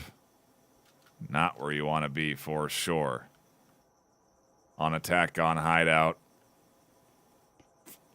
Gonna be tough. Gonna be tough the whole way through. Honestly, that bot's not gonna do a whole lot of work. Although we did see a bot do pretty well in a lower tier, a bit of a lower tier game. I think it got a kill around when I was watching. It's very rare that a bot will actually find success up against the team, especially at this rank. It's just unfortunate. I mean, OL could suffer their first loss simply because they couldn't field the full team in their final map. Tying at this stage for them is actually the only option. Or losing. And so they're definitely fighting an uphill battle at this stage.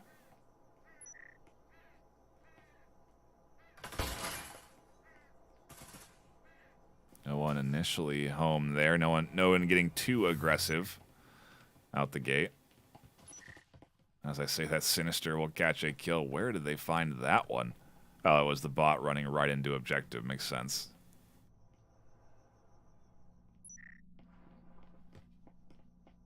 Lyrics getting very aggressive here, and we'll fight Aurora in the lobby for a kill.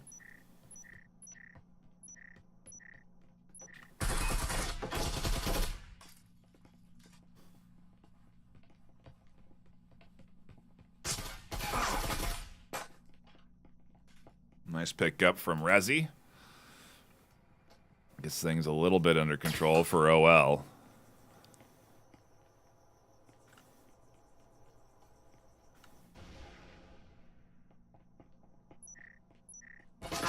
Oh, a wallbang headshot from Sinister. And then 2 kills, I don't even... In a flash, the OL team goes down. And now OL has 5.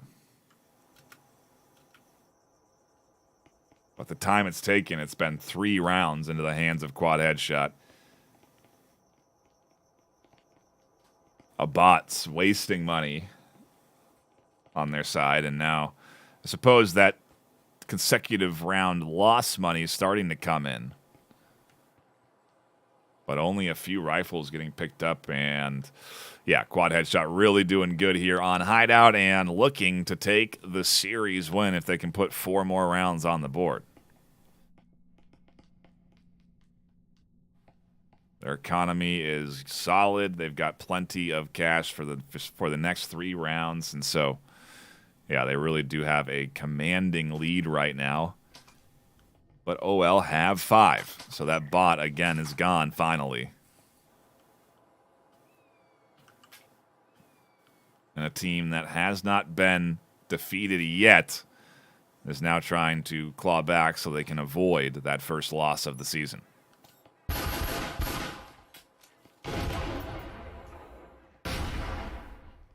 Bit of utility comes through, but we still see a static, or excuse me, an audio transmitter and a trip mine ready and waiting.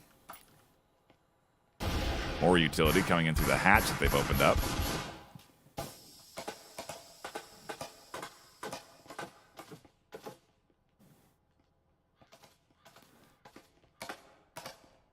I do wonder if they're going to be ready for this trip mine. It doesn't look like they've identified it. Oh, Agua does see it. Able to get rid of that, and they have control of B site relatively unscathed. Audio transmitter comes in, and Lyric springs out for a triple kill. Make it a quad. Can they get the full ace? There's the nade onto Kosher, and the frag comes through. It's the ace from Lyrics.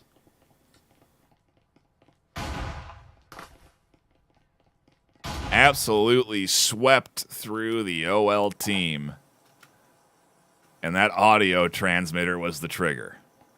Patience is valuable in a game like this, and really good timing there. Really good setup. Just overall a solid play from Lyrics on the defense and Quadheadshot. They go up 4-0 now. Put that one in the highlight books, because that was a solid 1, 2, 3, 4, 5. Let's take a look at the scoreboard after that. 9-1. Yeah, pretty good. Pretty impressive stuff.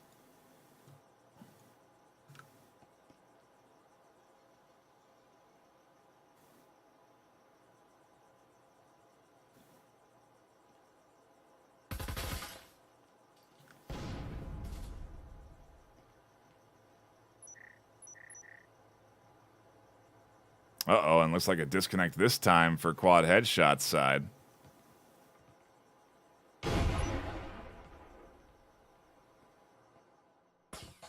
Phantom seemingly having issues again.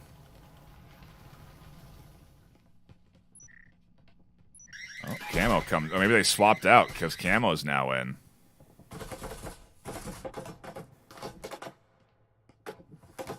Crazy.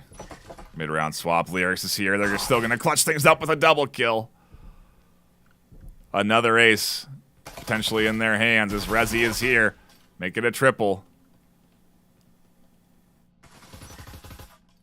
Lyrics won't get all the glory this time as Sinister catches one. Maybe they'll at least get the 4-piece, though. They will. 4 out of 5. 9 kills in 2 rounds for Lyrics. And Quadheadshot go up 5-0. 9 kills in 2 rounds.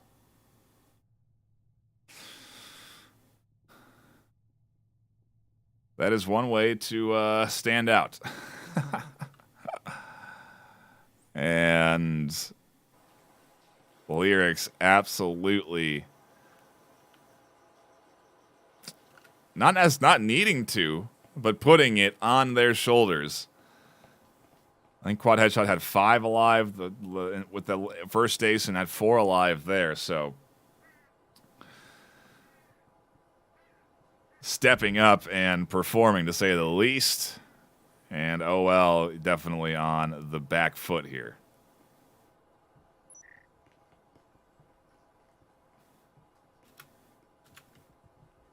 Atlas maybe looking for an aggressive early play, sitting at that doorway. No, as they decided not to as they drop back.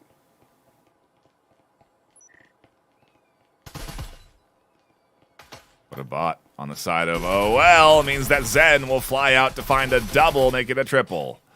Absolutely shutting down B-site push. Leaving it all up to Kosher, who will fly down through the hatch, catch one, look for a double, won't pick it up, and now it's up to Jiggy alone with an RCP trying to push in through a door blocker. That gets challenged by Camo, Sinister, several players here ready to fight. There's one kill with the RCP. They tuck in and avoid Camo catching them. They'll have to rotate back. Can't catch Lyrics, who's been finding all the kills today. 6-0. Map 3. I said I was going to be late to the Dington City Havoc esports match, but at this pace, that may not be true.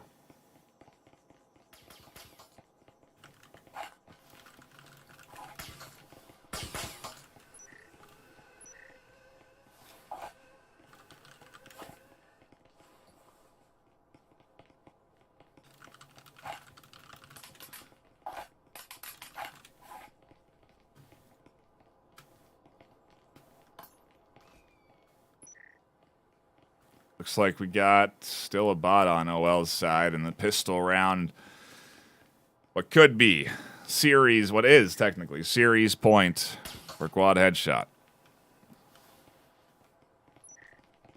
Just need to grab this final pistol round. They'll have themselves a solid series W.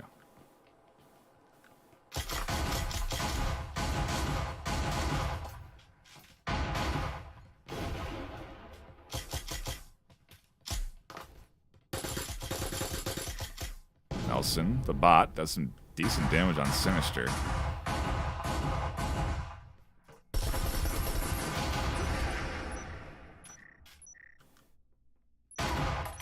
Headshots coming in from Camo, and OL suddenly only have 2 left alive on a site.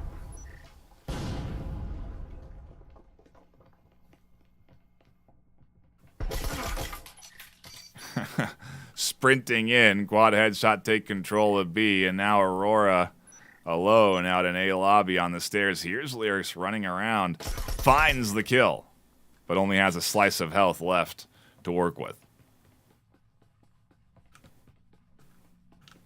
Oops, we had the scoreboard up that whole time. Sorry.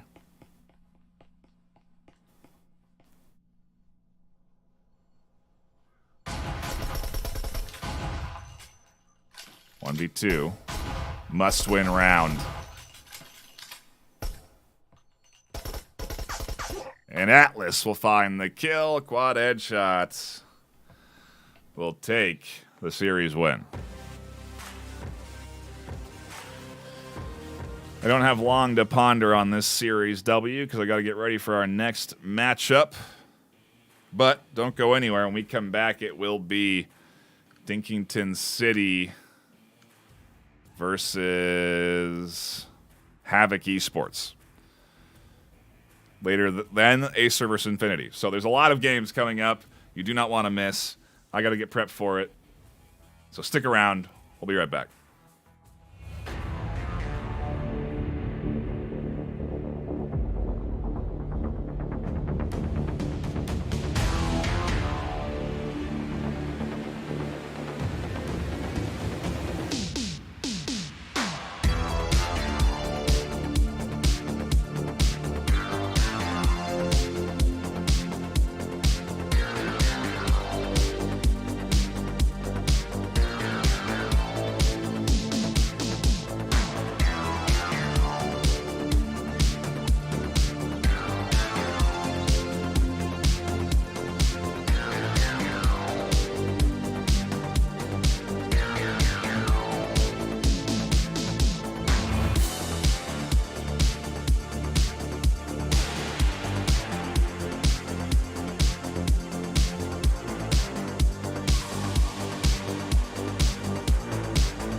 Welcome back, everybody. It's me, Nightfire, with Filibust, joining me for our last game of the evening. Although technically we're not going to be the last one. There's going to be another game alongside this one, starting relatively soon. Infinity versus Acer. So you're going to want to get the multi-screens up, Phil, because there's going to be a lot of good action coming in with both of these games this afternoon. Yeah, right as I'm literally setting up the double box as you're saying that. So I can take a peek during in between times, getting the chats going, stay involved. This is good stuff, man. We've been pumping out a lot of content lately. I'm loving it. Yeah, we're really focusing on going hard the back half of this season, which is great. We're gonna have interviews from teams. We've got you and Martini doing a full podcast episode.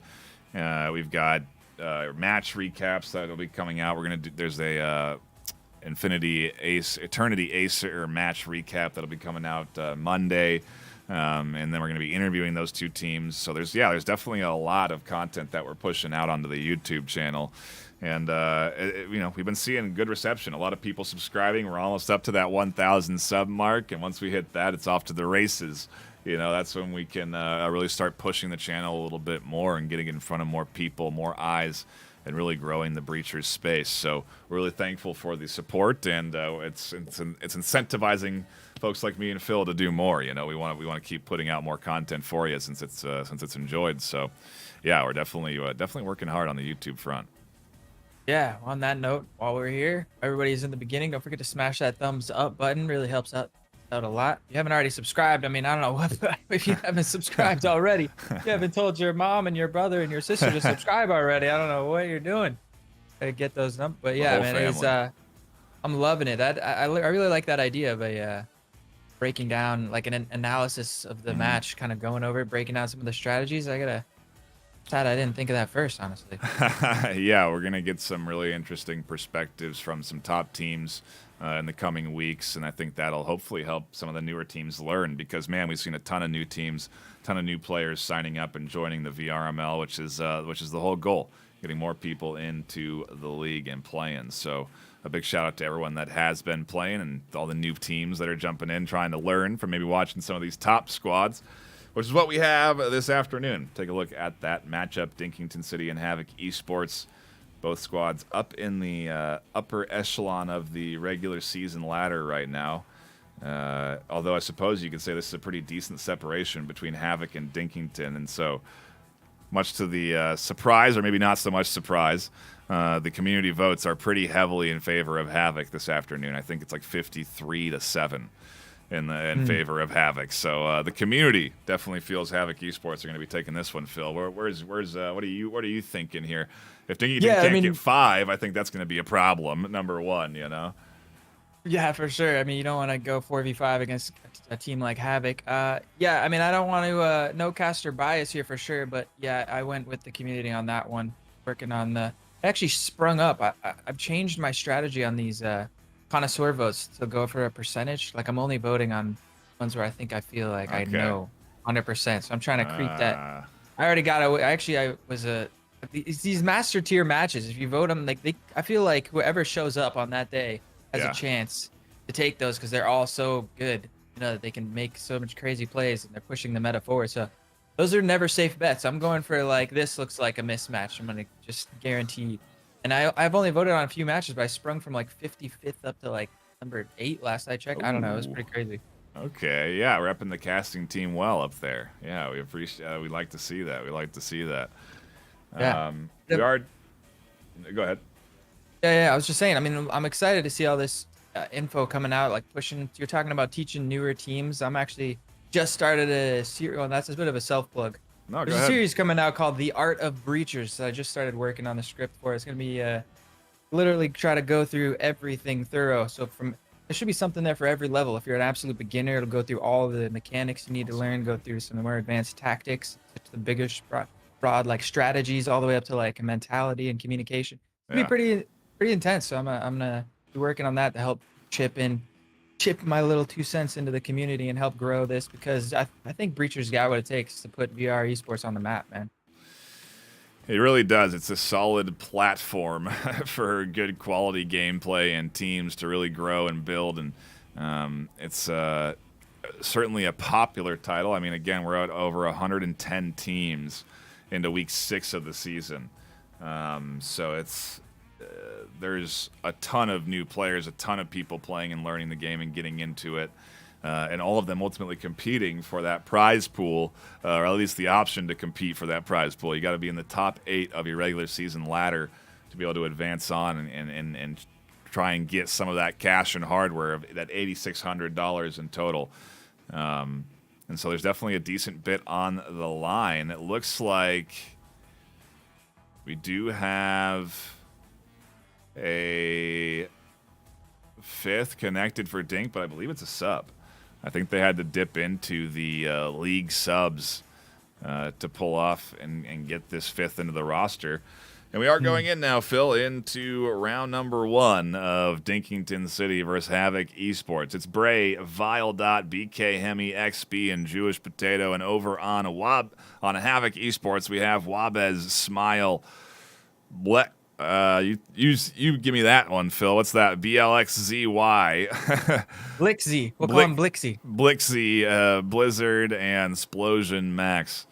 And yeah, excited to see. I like that name. Excited to see what we get out of these two squads. Again, really kind of in the heart of the regular season ladder.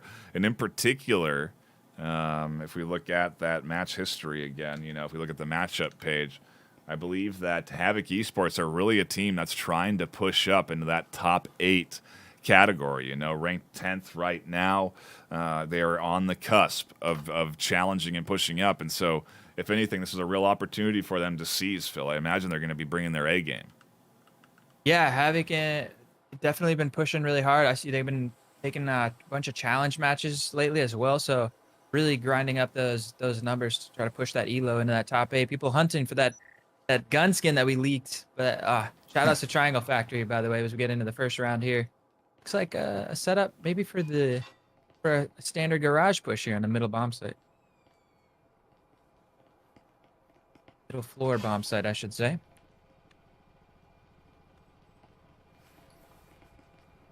Havoc on the attack. Unfortunately, with the drop of a player right off the gate. Neo subbing in. We've just been having connection issues all day today, it seems. It is rough out there for these teams. They're going to be pushing in, too, with that bot just up front and center. That nade's going to catch 2 out. And a beautiful toss from Hemi to kick things off for Dington City. Explosion will open up the wall. Potato will go down. Blixie catches a double and some chaos as Wabez and Blixie are here to win the round for Havoc Esports. Big clutches shutting down. What was that, a rotation on the backside for a couple of kills? It was. And then the on-site kills coming through for Havoc. 2 left alive and a round in their pocket.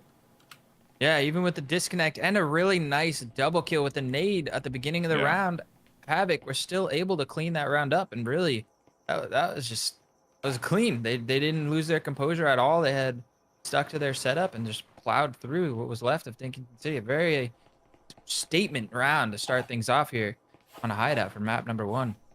It's a good start for them. Yeah, it certainly is. They are definitely opening things up strong here. We'll take a quick look at the scoreboard to show you the standout shooters, Wabez and Blixie in particular, catching those main kills on the round. And still that bot, man, this is rough. Havoc going to be going in 4v5, but I suppose it didn't deter them from winning that first round. And now pretty substantial buy-in from Havoc here, Phil. They're not wasting not holding on to any of their cash. Full rifles coming in from almost everybody but Blizzard. Yeah, Bot and Neo, I think, buying the Cadillo, not much they could do there, but they're going to buy into 3 Vezins themselves just to make sure that they seal the deal with this round here. It's a very confident buy, and I like that. Explosion Max finding a nice opening pick on a Jewish Potato. As long as that Cadillo dropping from Bot Neo doesn't come back to bite them, I think with 3 Vezins in hand, another really nice nade, though, from Dington City, BK Hemi. I believe he was the one that threw the nade on the first round as well. That's just some great nade work from him. But we've got a post-plant situation now on one vaulted out of the window, planted for Blixie. Nice positioning from him. And it's going to be a tough retake. Bray trying to push off Splosion. Splosion will catch that kill on the backside. Vile comes in, and because of the bot rolled in with the Cadillo, Vile picks it up and is effective in taking out the remaining Havoc team. They've remedied the bot situation, it seems, but not before it did some damage, and we're tied 1 apiece. Yeah, they answer right back. Dington City, I mean, that's a huge pickup, especially with how heavily Havoc bought into that. Now they're going to be really hurting for cash. I mean, they're gonna buy into the 2 Vezins here, a little bit of a half buy. Meanwhile, Dington City should be able to pretty much full buy, I believe. I mean, the people that brought Vezins from last round can drop those, and this gonna be a tough. Immediately, things already bouncing back and forth, and we're only 2 rounds into this series. Yeah, it's not the optimal opening, but Havoc are now fully a team, I suppose. Smile wasn't even there for that first two rounds technically, and so I guess to come out of that down a player and still get around is maybe one of the better cases for the Havoc squad. But now that everyone's here, I do anticipate them to give us a pretty coordinated attempt on this objective, and maybe that'll throw Dington off a bit. But yeah, it's four rifles into the hands of this Dington City team. And the interesting little tidbit on the name, Dington City. If you're kind of thinking, what does that name mean? The dink is the helmet sound. When you hit a helmet, it's a dink, and so that's the basis of Dington City. And I think it's kind of a creative little play off of the audio cue that you get when you headshot someone in the game. Yeah, shout outs to all my Pancake Mouse Sports first-person shooter players. Dink has been in the ever since the old school in the 1.6 days. I think we were using that term. It's classic in the shooter. Wabez has dashed his way into the laundry room already, and again we have a garage play. It really worked well for them last time. Let's see with full guns versus only a couple Vezins. Another counter nade from Hemi. Isn't quite gonna find the mark this time, and they got the weaponry to fight it off this time. Let's see if the attack from Havoc is as strong as it was on the pistol round. Ooh, the angle there caught out. Bray trying to fire over the top and catch some kills down range. XP will find 1, 2 as they try and rotate in, and now there's only 3 left for Havoc. Blixie, Smile, and Splosion trying to get rid of a relatively tucked in and prepared Dington City defense. Splosion manages to recover one of the down Vezins, so they still have 2 Vezins in hand though, but with Smile on that EMP only with 4% health, he can't even touch the static. He's trying to reach around and plant. I don't think he can step on the static field emitter without dying just about instantly with 4 health. They're really trying to bait out this defense. Jewish Potato will catch one. Blixie and Smile alone. That Vezin is exposed. Smile trying to creep over and pick it up, but it is not going to be easy with 4 points of health remaining. Finds the stim, though. I think he might just try and save this. Oh, they'll get identified by Hemi. The elbow caught out, and Dington are up 2-1. A tough couple of rounds for Havoc there, as they really went big on the investments in rounds 2 and 3. And now they're suffering. Round 4 going to be tough. They're not going to be able to get a whole lot of anything. Maybe 3 rifles if they chose to. But it doesn't seem like they're going to be managing the cash that way, and will be going for that full eco. Yeah, pocketing just about everything. Maybe picking up a couple of nades. A Canut coming in from Wabez, but that's a pretty sizable investment, all things considered. Yeah, the Canut pricing is pretty hefty there. That's almost like a force buy type of gun right there. That was interesting to see. I mean, the major differences I think with that round were not only the weapon difference, but also the utility that they had. Like on pistol round, there's not a lot of utility on the defense, but you saw that static field emitter thrown in front of that breachable wall by the garage really slowed down the potential aggression that Havoc were able to employ on the pistol. So that just these small little things, like having that extra little piece of utility here and there, can make a huge difference in these rounds. A site seems to be the play. They've got 2 on window as well, ready to push in for the bathroom on the objective. It's all about timing if you're going to go for that kind of play, though. You don't want to push in too early. Both Wabez and Smile were here. Smile seems to drop off. And interesting. Like, were they trying to shoot through the ceiling down there onto some potential? I don't think that's possible, is it? Which spot were they at? There's some crazy spots on this map that I've just been finding out about recently that you can just shoot right through the ceiling. Yeah, so it's very possible. Wow. Some like I don't know if you know that right on the back hall on this top floor where there's that little extra kill box back there. Mm-hmm. Great. There's a spammable rooftop right above that. I don't know. We gotta lab that out. I haven't fully tested it, but a lot of meta is still being evolved. Ooh, oh, almost a botch. Oh. Nice nade. Might find two. Wabez with the double kill opens this round right up, and just like that, Havoc are gonna move in. Nice counter nade again from Hemi, and he finds the trip my kill and another nade. How? Oh man. Trades back and forth. What a hectic round. The EMP gets it doesn't quite get finished, but it is planted on the wall. Probably a couple ticks. Blixie now in a 1 versus 2. Tough. Just a spectral in his hand as well. This is a tough ask for anyone. They get past. Oh, but as the bait comes out, they look for a kill, and Hemi is there on a high angle with that Vezin. They'll find the kill, and I don't know what happened there. Wabez looked like they got stuck trying to push in to that objective space. I don't know if they had a connection issue or if they were... I don't know what happened there, but the nades, the trip mine, everything came together to just completely stop what was otherwise a great opening. That double kill grenade was perfectly placed.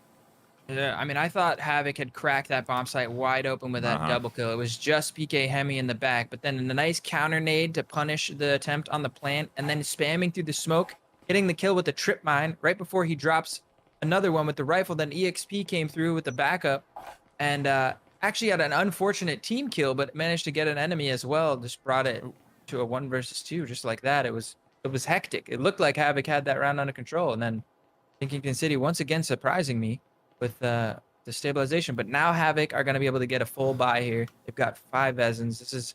Remember, that was a save round from Havoc. Their money was broken. They had like a nut something. So true. But we'll see what they do here now. They get us stabilized though. This map's kind of starting to get away from them. They don't put this round on the board as Blixie quickly charges in to the garage. It looks like they're setting up for the hatch. They're going to foam that hatch over the storage. And I think they're playing once again for the B bomb set. Checking in, making sure no one's down there. Tossing nades to get rid of any potential utility and a door blocker that's usually there on that doorway. But ultimately, there's not a whole lot that's here to deter this advancement into the B side area. The flash will assist them entering down. Audio transmitter gives some info away. Door blocker's gone, and Havoc have full control of B site. It's going to really be up to this defense to prevent Havoc from breaching that wall and coming through. As there's a nice nade toss down. I don't know that goes far enough. Doesn't catch anyone out, and Blixie will catch the head of BK Hemi. EMP plant coming through. Explosion Max covers over the top. Nades flying into the backside, and it won't be until a little bit too late that Bray's able to get one into a perfect spot on the corner, but doesn't catch anyone out because the plant's down, and now it's a 2v5 retake. Yeah, it really didn't pay off. The 4 remaining members of Dington City tried to play really passive, tucked into that B bomb site and the connector. And you give up that much space to a team like Havoc, who really knows how to work with it as EXP finds a kill in the back hall, trying to make this 2v5 happen, but it's so difficult. They got a nice post plant set up with full control over that storage. There's so much work to do. XP trying to swing out here and catches another. They're a big threat on this pinch, and Havoc's having a tough time dealing with it until they get rid of Bray, and XP's then the only target left for the trio to catch. They'll find the kill, they'll get the EMP plant, and they're trying to tie up the front half of this map. Set up nicely to do it. That was the idea of that whole play. You know, you get full control of storage with the pinch through the hatch, coming down the stairs as well and pinching their way, and then having one player from outside coming through the doorway. And then once you get control of that storage and you can plant that bomb right on that little jungle gym there in the gym, and it's a really strong post plant setup. When you blow the hole in the wall, you got a lot of angles.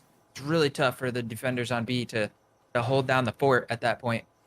And yeah, I think, and Dington City didn't even, they played so passively with their setup there, just playing back on the site. They gave Havoc full control of that storage room without much of a fight, you know? It was an idea. I mean, it could have worked if the frags came through once they popped the hole in the wall, but that time Havoc, they put their second round on the board and take one step closer to tying this game back up.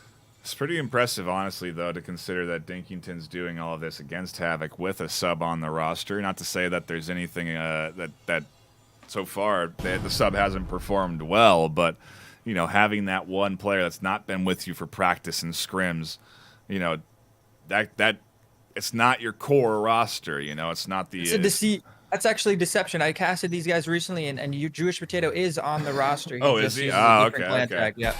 So it's their full roster here. Excuse me. And I was told not to Google search what his tag means, so I. Yeah, so we won't. Yeah, let's not. But a nice slow pace to this round here. Havoc already a man down. Explosion Max didn't actually see where he went down, but again, on this floor, on the top floor, I think the passive setup here from Dington City works. I mean, you got Jewish Potato holding that back hall crate. But I think having, 3-4 members tight down on the bomb sites is much more effective up here than it is down on the bottom floor. This is, once again, going to be tough. 4v5. Havoc are going to once again try to make that play for that A bomb site, despite how rough it was for them last time. Now they got rifles. Ooh. The nades, again, are solid, but this time they don't find quite any kills. Hemi down to 4 or 6 points of health there. And here comes the smoke, and here comes the aggression. Smiley's in the bomb site. That nade is just going to checkmate him. Jewish Potato also trading Wabez off. Now it's 2 versus 4. I think this was a defensive smoke that was thrown down, and they've been really working well around it as BK Hemi catches Blizzard out. And Havoc not looking so good on their entry into A site. There's one. Needs 3 more to make the comeback full. And we've seen some aces so far today, so it's not out of question, but definitely a tall order for Blixie. With a minute left, has the time, but ultimately that EMP is not in a favorable position for them to retake it. Yeah, trying to find the angle on that static. Also not working. This is going to be extra difficult. He's going to have to push in here with 50 seconds left on the clock. And the drop shot from Hemi shuts down any ideas of a clutch there. And a nice start from Dington City, going up 4-2 here on map number 1. They're off to the races. Meanwhile, we get the side swap in. Havoc moving over to the defense. But we've seen this plenty of times before. 4-2 scoreline. Havoc wins the pistol. Then all of a sudden, be very likely looking at a 4-4 scoreline. This could definitely still be anybody's game. Yep, they're definitely not out of the woods just yet, but Dington City are certainly en route to a solid map 1 victory if they just lock in 3 more rounds. I don't know that Havoc will make it an easy task, but they definitely start things off very solid on their offense, on their defensive set. We swap sides, reset economies, and now it's Dington on the attack, with Havoc getting their chance to defend. And I don't know, I mean, Hideout I feel like lends itself more to the attacking side than anything, so if Dington can put together some coordinated efforts here, they should be able to take away this map with a very solid early sort of defensive set. Yeah, we're going to see a different look here in the middle bomb site on the defense from a Havoc. Compared to how Dington City, they played very passive and just held back on the B bomb site. Here we've got Blizzard and Splosion both posted up in the garage, kind of a little bit more aggressive, going to not just give up garage control for free. I like this sort of initial aggression. You know, Blizzard kind of playing the bait, Splosion tucked in the corner.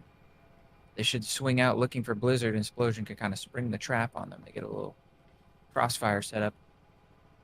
But a very slow start. Dington City are taking their time, making sure there aren't any pre-nades coming out. Now the jig is up. You break that garage door, the shots flying back and forth, and here we go, off to the races. XP and Bray trying to poke and prod. Nades and utility could be coming in soon enough. There's a nade toss that is nicely positioned to push Blizzard off of the position, but they have support from over top. An all-out battle inside garage leaves 2 dead on both sides, and Wabez trying to bite some ankles underneath the van. A nade comes in that pinches them out, and a great toss from BK Hemi. Who else to throw that nade than them? And the Dington are in control 3v2 with few walls open on B site. Another nade from the side of Dington City. These nade pressure is doing a lot of work for them. Smile, though, posted up in a nice aggressive spot. As Blixie finds one, it's a 2v2, and they don't know Smile is here. This is looking very doable now for Havoc, rather. Braze with the EMP is also a little bit low on HP. That wall open throws a little bit of a wrench in the plan for Smile.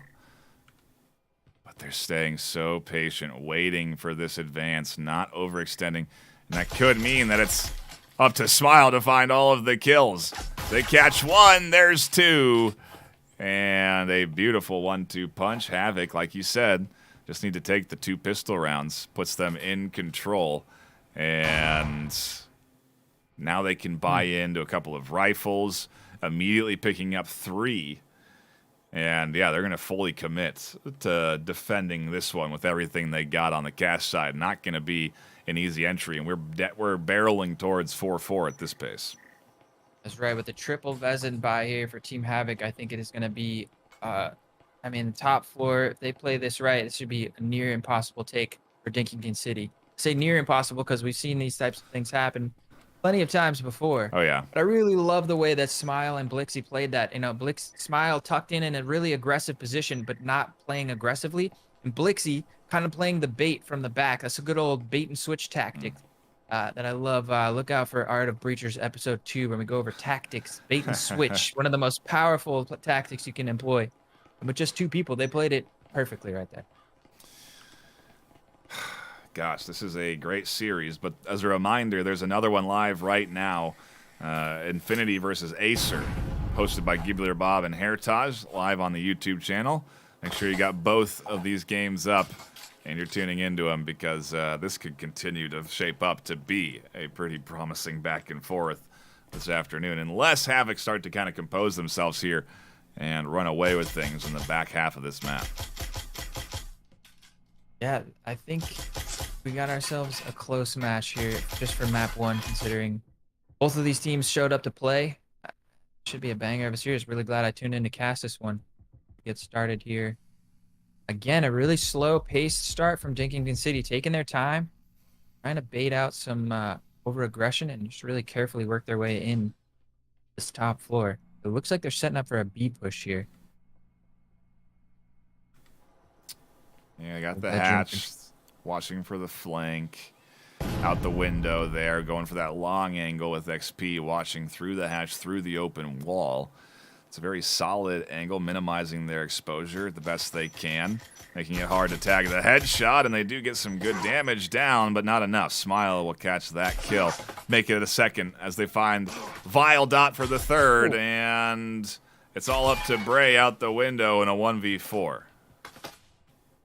Brilliant round here from Smile. Yeah, the triple Vezin by Blixie is going to close it down on the backside. Nice 3K there from Smile. He's 10-5 on the server right now. Absolutely brilliant game from him so far. But that was always going to be a tough round for Dington City with the 3 Vezins. Like we said, that should have been near impossible. And sure enough, Havoc not giving them any inch, you know, not overextending at all, playing tight around each other. And yeah, I really like what I'm seeing so far from Havoc. They've showed up. They've woken up. They're warmed up now. They're finding their flow, their rhythm, and we're tied 4-4 going into the second half of this series, this map rather. Dington getting partial buys in this round here, still not able to fully commit as their economy just not in a good enough space. These losses, you know, you really only start to feel the ability to buy in after consecutive losses when you're in like your 4th, 5th consecutive loss. When you're, I suppose now they're getting into their, if they lose here, they'll be getting some decent cash off of a loss, but it's you don't want to lose to get more money. You want to win to get more money. That's the better outcome. Yeah. Yep. That loss bonus.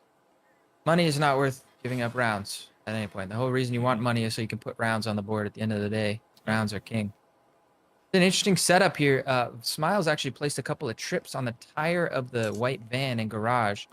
And it looks like Dington City are potentially setting up to take control of that upper floor and play for some hatches, and they could be in for a surprise there.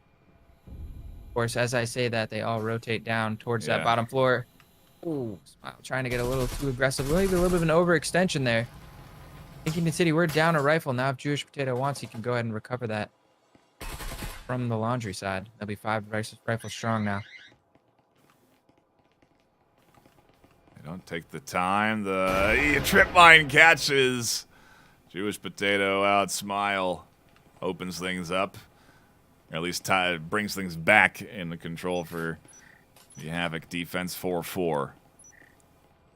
And B-site still seems to be the play as they open up the hatch.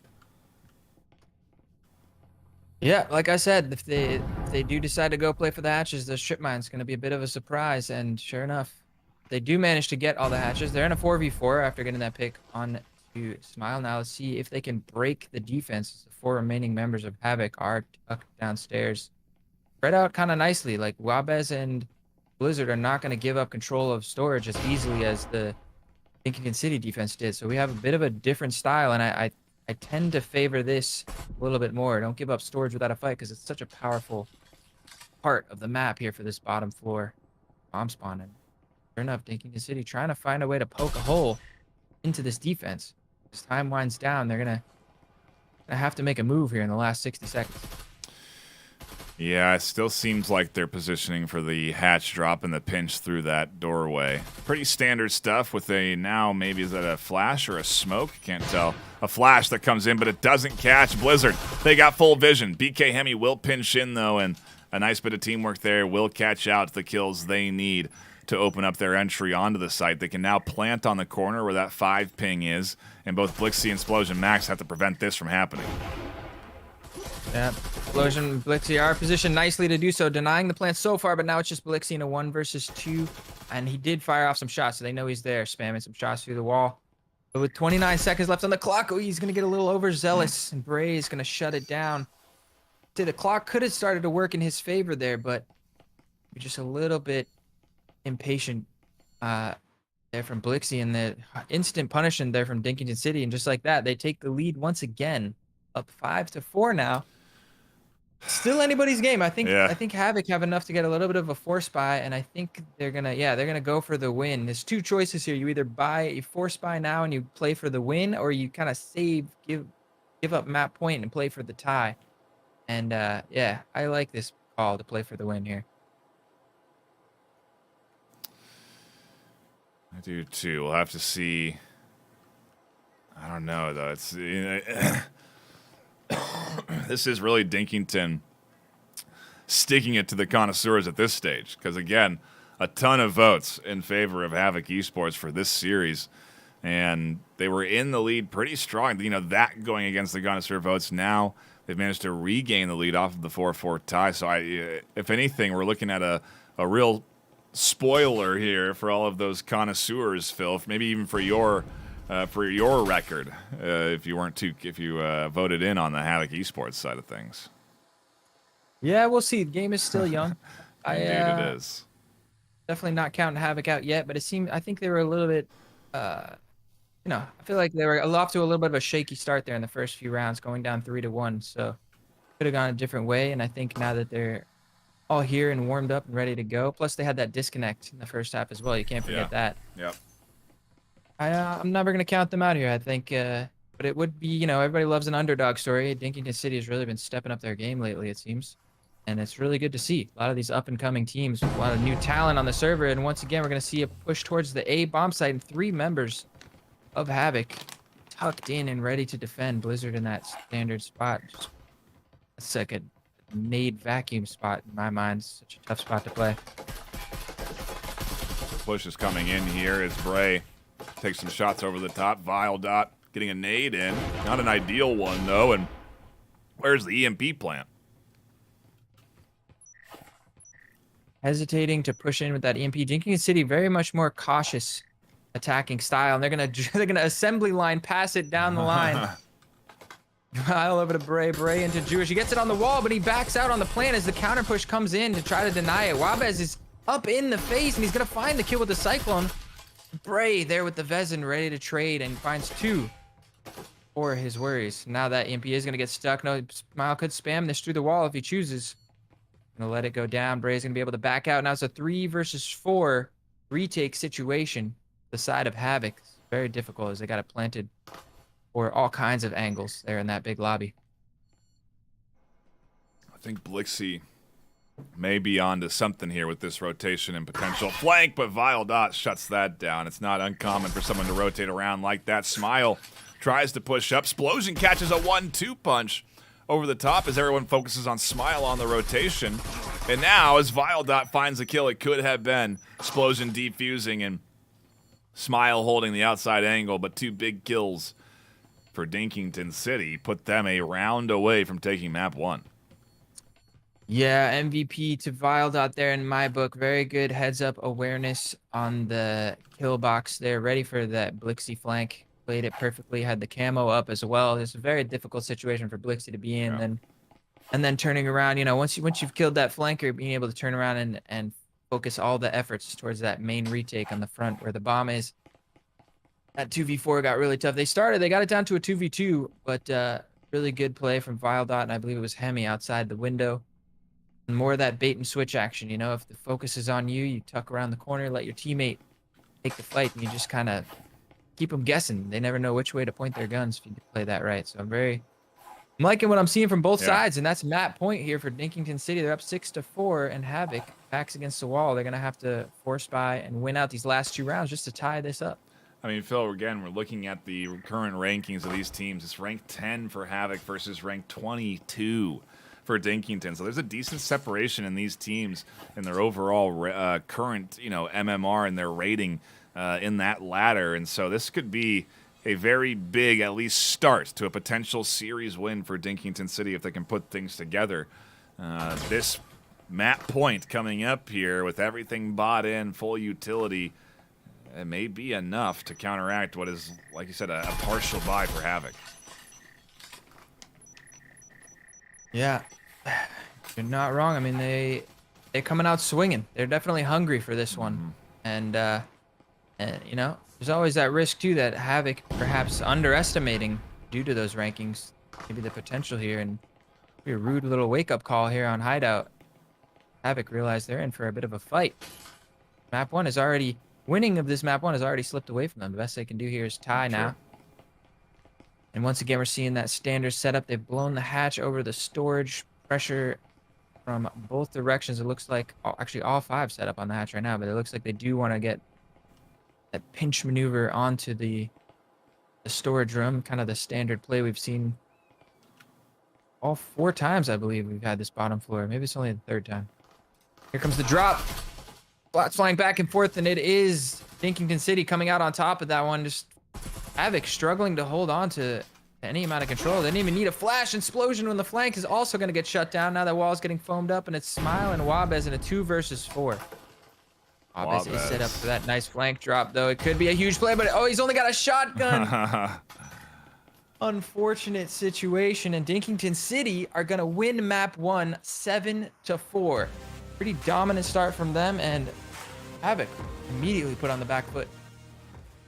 They're trying to ruin the connoisseurs' ratings right now because, again, it was like 53-7 in favor of Havoc Esports this afternoon.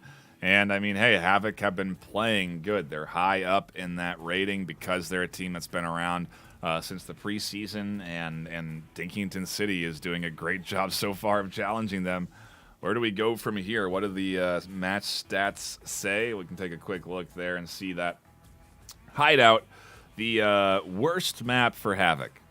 So let's take that into consideration, Phil. Like, really their worst. 68 rounds played and a 38% win rate. That is not very good. Yeah, I don't know. I was actually thinking, I mean, they started on the attack. Normally, that's an indicator that it was their map pick. But Hideout is the exception. That's the one map where, you know, if Dington City chose Hideout, that's the one map where Havoc might want to choose attack first. I wouldn't be surprised either way. We'll see what happens on the next map. It looks like we're getting no side swap in, so Havoc starting on the defense. I think maybe it is. Maybe they don't realize that it's their worst map. You know, we got the stats right here in front of us. Right. Maybe they feel stronger than they actually are. Maybe they'll have to look at the analytics the same way we do, but it looks like we're going to be moving on to Factory for our second map. And yeah, this map's been out for quite a lot longer, and I believe Havoc has been around a little bit longer than Dington City. So perhaps this definitely should be a map that goes in their favor. Many of them have been playing since before the official release of the game. There was a Yeah, long while where this was the only map available. So a lot of these veterans here have a lot of reps in on Factory. that's very true. Very true. You got to consider that XP coming in as Dinkington, a new team to this season.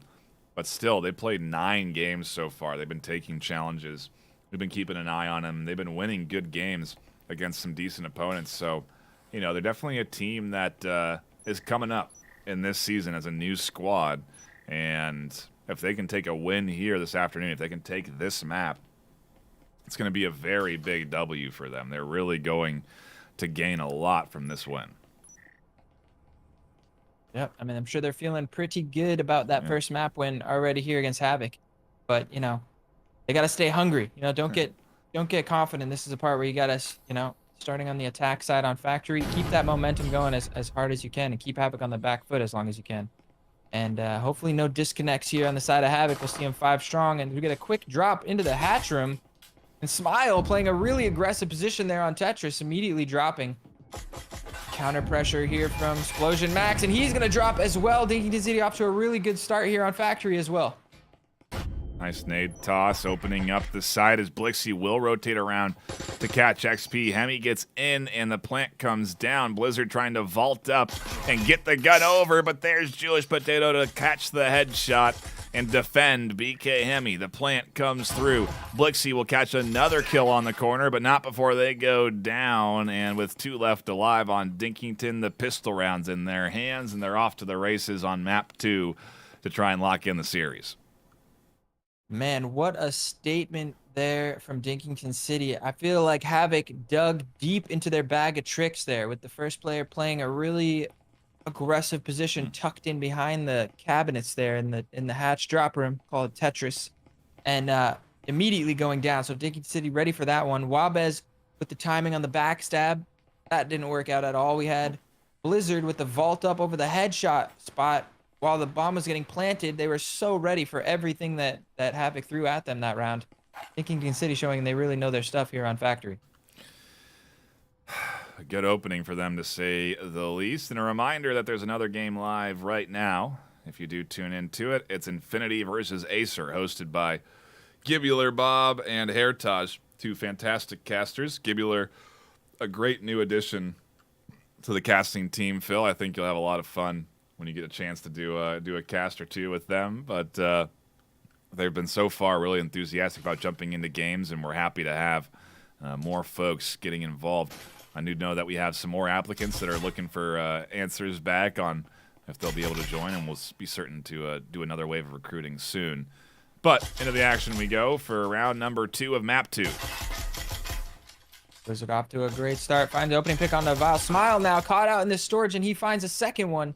So far, Havoc answering back with the 2 vets. Wow. Another double kill with the nades from BK Hemi. This guy knows his lineups. This is insane. It's insane. How many? I can't. Like, he's probably be like half of his kills in the entire series are nade kills. That was like their 3rd or 4th double kill with nades this series. Luckily for Dington City, they still have both of those Vezins that they bought. So this round is not at risk of slipping away from them. But Wabez with the backstab. Unfortunately, both of his teammates are now dead. And it's just him in 1v2, and both of these opponents have Vezins in hand. This is a very difficult task. Yeah, the EMP plant's going to come in, and Dinkington are going to get into some very good control positions here. They can't afford to lose these rifles, though. If they do, it's a big investment this round gone. Sure, the plant's here and the round wins locked in, but if they do not get out both of these rifles, it is going to hurt them a little bit. And XP here will stay alive by the slice of their teeth. 4 HP as Bray and Wabez come together to catch that kill. And they will get both their rifles out. The best case scenario for Dinkington, they're in full control of the economy. Their investment pays through to the next round. They get the plant, the round win, everything for them. That's the biggest round 2 W you could pocket. And they can now really go into this one and not necessarily even, well, I guess I say not need to fully invest, but they don't need. I mean, look at, I guess, considering how Havoc are buying with 5 rifles and no utility, that's one way to go. You know. Yeah, I mean, it's, they're going to really have to lean on their ability to fight with these guns. Dington City, like, they have all the utility they want. They got the drones, they got double camos, nades, flashes. It's going to be a lot of pressure, and we'll see if Havoc with just one static field emitter to defend here on this middle floor are going to be able to hold down against Dington City. I mean, it was a really good start, though. You got to give Havoc credit. At the beginning of that round, 2 opening picks, and then just staying poised aggressively there in the storage, I think, was the key to their downfall. If they had been able to back up, turtle up, play the man advantage as possible. And instant spam coming out from Blizzard is going to find some damage on a Jewish potato. But again, they have all the utility. That means 2 healing syringes in hand. He's going to heal that right back up. It really is.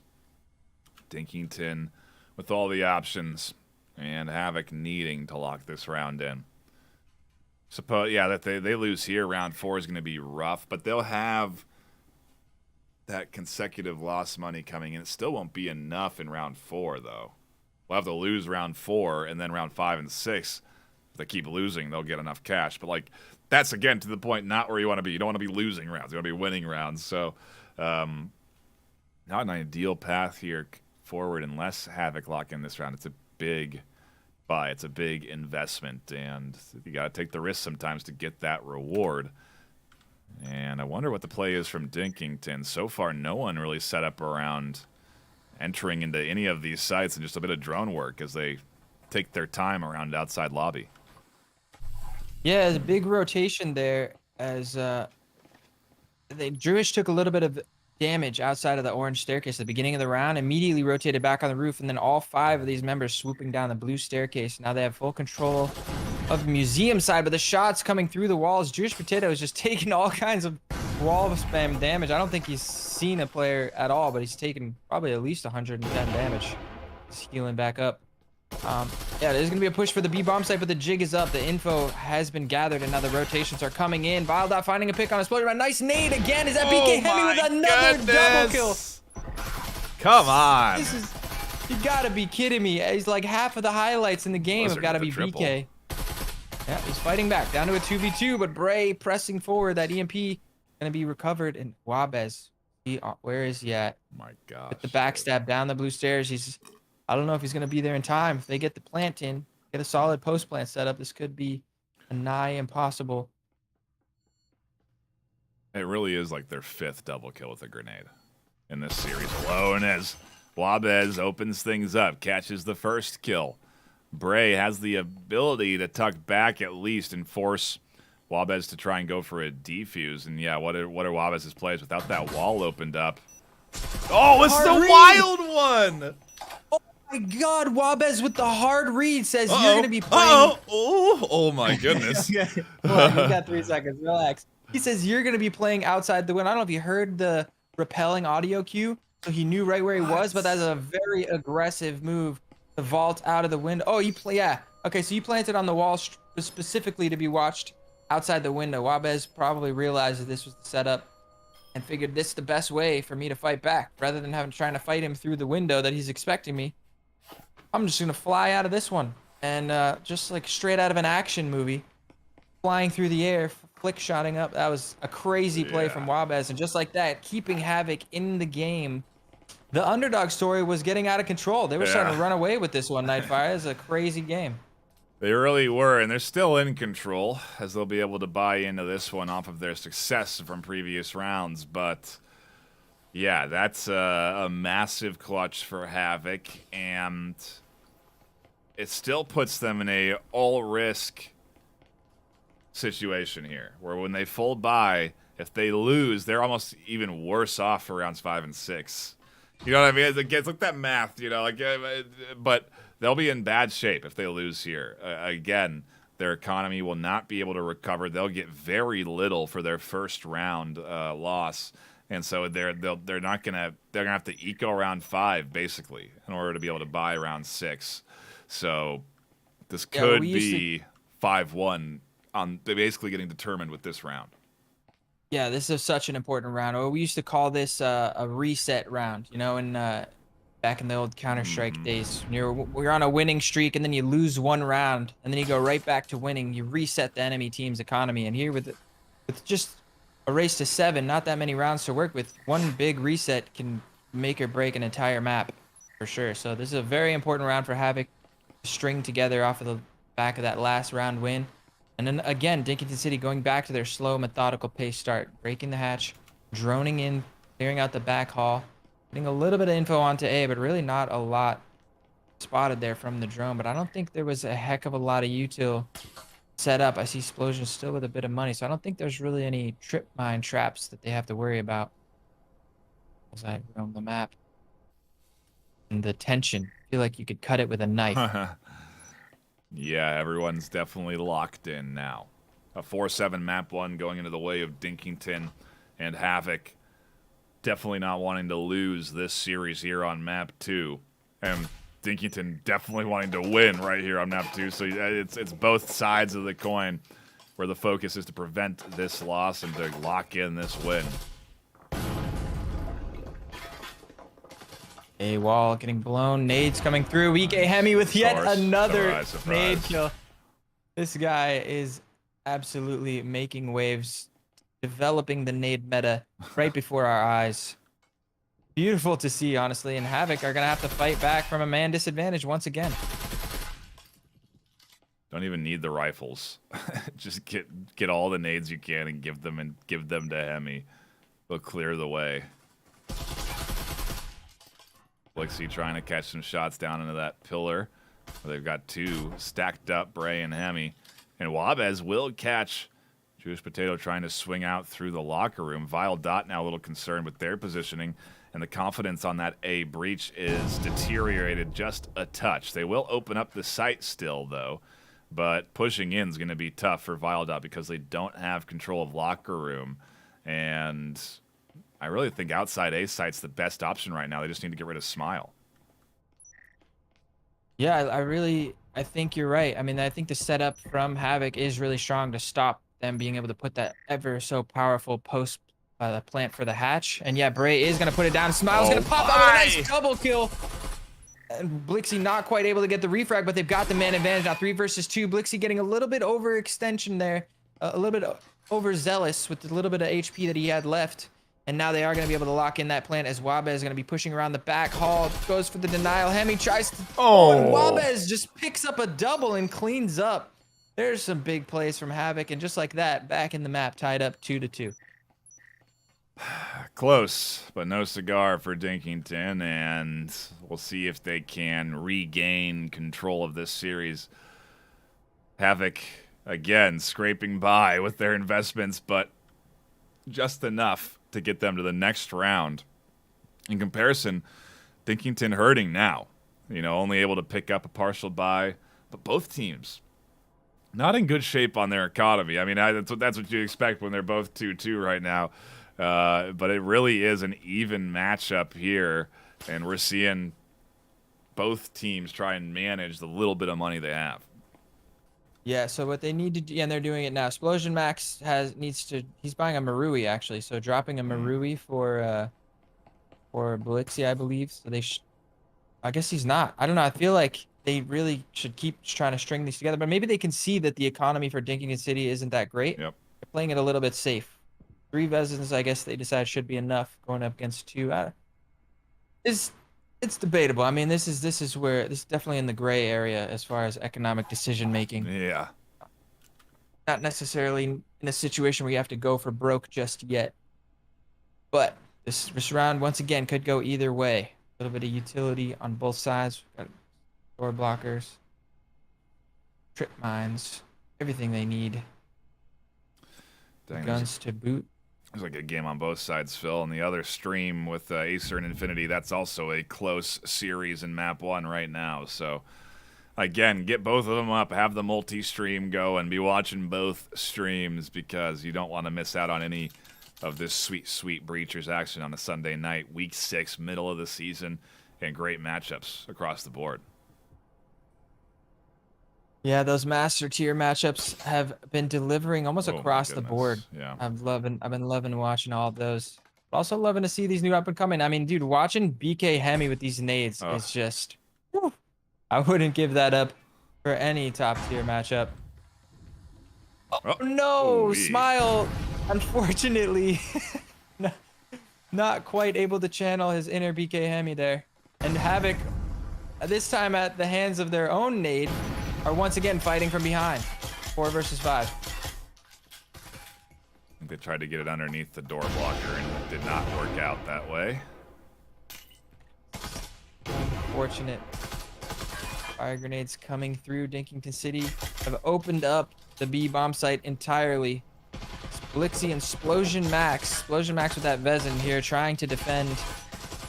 Blixie just here to deny any aggressive press through. Also may be able to pick up that Vezin should Splosion Max go down. Lots of pre-fire, lots of spam. None of the kills flying back and forth just yet as Dington City taking their time, really trying to methodically work their way into this bomb site. Not able to find an opening just yet. A lot of pistol work coming in as Blixie will find one. Hemi scoops up another, and 2-for-2 trade keeps things pretty close and even as Havoc have 2 on site. Dington left with 3. EMP tossed a potato, and finally the plant will come in. A little risky to go out there and look for the plant. Up against the wall, a risky choice too, as Vile Dot and Jewish Potato are all that they have left. Splosion Max here on the short corner will defend, but not before Jewish Potato swings out and picks up a collateral through the body of Splosion Max. They'll find Wabaz. I don't think I've ever seen the collateral indicator with the bullet going through the body like that, but hey, there it is. And a big spectral collateral kill comes in to put Dington City up. That is so crazy because off the back of that last kill, it was just Jewish Potato with a Spectral versus 2 rifles. And he just swings and lines them up. That's just so amazing. I mean, denying the kill there from, I believe it was Wabez in the back, just can't shoot through his teammate. And they both go down. What a perfect lineup.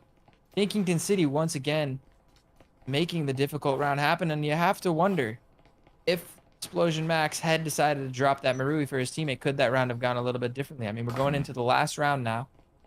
Dington City have firm economic control once again. All the utility, 5 rifles, and Havoc are still down 1 gun. I think it might, I don't know. 6 one way, half a dozen the other. We can 10,000-foot view is always, you know, looking back is always 20/20, but I don't know. It's tough. It's tough. It's close either way. 2-3, still either anyone's game.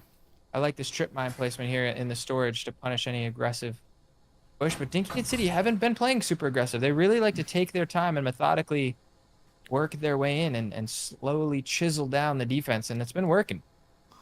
Yeah, double drone work coming in, making sure everything's safe, assessing the area, and then vaulting in. Hemi's going to open up a site, maybe be a threat with a nade if they can throw it in through that doorway, catch Splosion Max out. You know, who knows where the next BK Hemi nade angle is. But for now, at least, everyone's still outside, and no one's made their advance into B. A good flash there will catch Blizzard, but there's that trip mine you were talking about. Denies the initial push-up. Thankfully, a kill over the top for Dink keeps things even, and it's 4-4. Yeah, that trip mine was so important. Blizzard and Smile were both so blind off the back of that flashbang, but this doesn't matter. Dington City still methodically pushing their way forward and finding these kills one by one. Members of Havoc are just dropping, and yeah, unfortunately, just not able to win their gunfights here. And the back, I mean, this is the last round of the half. They'd really like to put this on the board. It's a double nade comes through, finds a little bit of chip damage onto Smile, who stays nice and cozy, tucked in behind that box. Right on the bomb site. Blixie there to back him up in the connector. They're going to have to win some gunfights here for the B bomb site as Dington City are slowly, again, chiseling down this defense. Haven't made their way in yet, though, and Wabez is able to find one on the backside. Nicely shuts down XP, rotating in over towards A, and I do wonder what their plan is for that EMP plant. Maybe they're thinking still that A site is going to be where they want to go, but Wabez is a threat there. They can't really push in comfortably. Hemi's going to push up to the top floor, maybe look for an angle through the hatch down onto them. Yeah, just make sure that he can't rotate safely through that A bomb site. I really love the way Wabez played that. Got that initial pick and then backed out, you know, maintaining that threat and not risking letting them get the counter kill onto you is just such a smart play from him, and still able, like you said, to be a threat from that backstab. And there's really 40 seconds left on the clock. Dington City have not managed to find the openings they've been looking for onto this defense. They're gonna have to make a push onto this B bomb site. And here comes the push, and Smile with the Spectral manages to trade 1-for-1. That's a good trade because Wabez and Blixie both have rifles. As the plant comes through, they're gonna be able to a bit of a retake, and Blixie wins the first fight. Now Vile finishes the plant, but now they know right where he's at. He finds one. He's looking for the flank. He knows Wabez was back here, and he finds the fight, but Wabez comes out on top. And just like that, Havoc tie it up 3-3 going into the side swap. What a round that was, back and forth, back and forth. Just the perfect epitome to how this entire series has gone so far. It really continues to deliver, and Havoc, no easy rounds for Dington, and we reset, swap sides. Dington go on the defense now, Havoc on the attack. Factory, I don't know. You know, if it definitely feels like it's a... I think the general consensus is that most maps have that defensive edge, so to speak, you know, where that defense has technically a bit of an advantage. They tend to win more than not. But ultimately, you do swap side. You know, that's the beauty of the game. Both teams get a chance to defend. They both get that option. And so, I don't know. I gotta wonder what the stats really are on maps like this, but I feel like it's more defensive-sided. Yeah, we'll have to look at the overall, just straight up stats on the map, and I don't know how perfect they are. The general consensus from what I've been able to tell from most of the players I've talked to is that Factory is the more neutral map that can go either way. It's pretty well balanced. Hideout's a little bit more towards the attackers, Skyscraper a little bit more towards, maybe a little bit more than a little towards the defenders. but yeah, so you see here tied 3-3. I don't think it's definitely still anybody's game, especially whoever wins this pistol. Gonna be off to the races. Start to put. We need a quick 4-man drop down into the hatch, and Jewish Potato with a counter nade that could be serious damage, but they barely managed to escape. Unfortunate that it wasn't able to find more. And the fight is on. EXP manages to find Splosion. Jewish dropping. The fight is on for the locker room control, and it is Havoc coming out on top. But it's a 3-3 trade as Hemi gets caught throwing a grenade. Really nice aggressive play there from Smile, and now he's posted up in the B bomb site and catches EXP trying to rotate from the other side. Havoc in control off of big plays from Smile, but it's little bits of HP left with 12 and 46 for Blixie and Smile. Bray definitely could claw their way back into this one, but it's going to be off of a retake now. The plant's down on B, and Bray has limited time to make what seems to be a rotation here. Maybe they'll catch Blixie out. And there's the start. 2 left. Smile with the slice and the push. Rotation coming in. Smile not really doesn't really have the health to be aggressive and push, but they're going to be right here on the short corner. As Bray makes their way in, just barely past Blizzard. They're not going to expect them in the tight corner, and Smile will catch the kill. Havoc will take the lead, and I think they take the lead for the first time this series. Yeah, I think you're right, and that was just so beautifully played. I got to point out, I mean, Smile tucking in on that short corner was so smart because Blizzard with the full HP right behind the bomb site, they had a perfect crossfire set up where Blizzard is just going to be able, if Blixie swung out and was it Bray? I'm sorry. If Bray swung out and tried to frag Smile, who was a one-tap, probably would have been able to get the kill, but Blizzard would have been behind him, shooting him in the back. Perfect crossfire. That's exactly how you execute that. That's exactly how you play for the perfect trade. I mean, it's 1v2, and they played it perfectly. Of course, that having been said, had Bray decided to walk out the other side, could have been a different story, but as the things played out, they played it crisp to a perfection. Yep. Yeah, very well done, and I mean, holy cow, Phil. Look at that investment. 5 rifles on the side of Havoc. That's, I mean, get the full buy-in. I mean, this should be a very clean round win, you know? I've seen Infinity do this once before. I think, well, they did a 4 rifle buy, I think it was. And they lost 2 of them, and they were still able to buy up to 5 rifles again on the next round. So we'll see how this plays out. But I think, if you're Havoc here, going up 5-3, knocking on the door of map point, going into, I feel like it's a wise investment. As long as they play it smart and don't give any of those guns away to the other team. It looks like they're playing pretty tight. All 5 stacked on top of each other. Heading up for the hatch push onto A. Wabez with that EMP working down with Blizzard. I like what I'm seeing so far. Hemi's got a nade in their hand. It's a potential double kill. He's just waiting for them to blow the wall. He's already priming it. This is like, do some serious damage. Oh! But he drops. Doesn't quite find much damage at all, actually. Is surprise. Unorthodox there from Hemi, and Havoc dropping bodies left and right. This is so clean. Are they going to get the flawless? This 5 Vezin buy is going to pay off perfectly. Nope. As, Dington City don't manage to find any leeway there in that second round. Map 2 not looking too good for them, especially at this stage.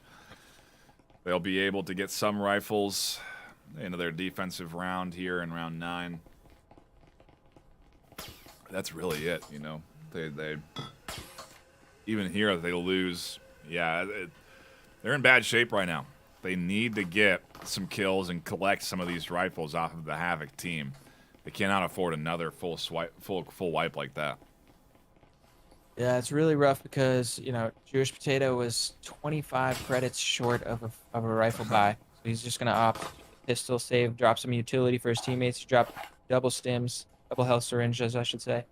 And, they got it set up. You've got it's kind of almost better, you might think, to have 3 rifles and a bunch of utility like this than to have 5 rifles with no utility at all. Because those rifles can easily, like you said, be picked up by teammates. If they get a couple kills, it could pop up to 5 rifles strong in no time. And even if 3, if your teammates can pick them up. Hemi once again poised with a nade, popping it off the wall. Ooh. It's a lot of damage there, but not quite able to find a kill that time. Such a sick lineup, though. He bounces it off the wall, so it rolls really far out the door. But the fuse, those of you who don't know, the nade fuse, it starts as soon as it impacts with either a wall or the floor. So the sooner you make contact with something, the sooner that nade will explode.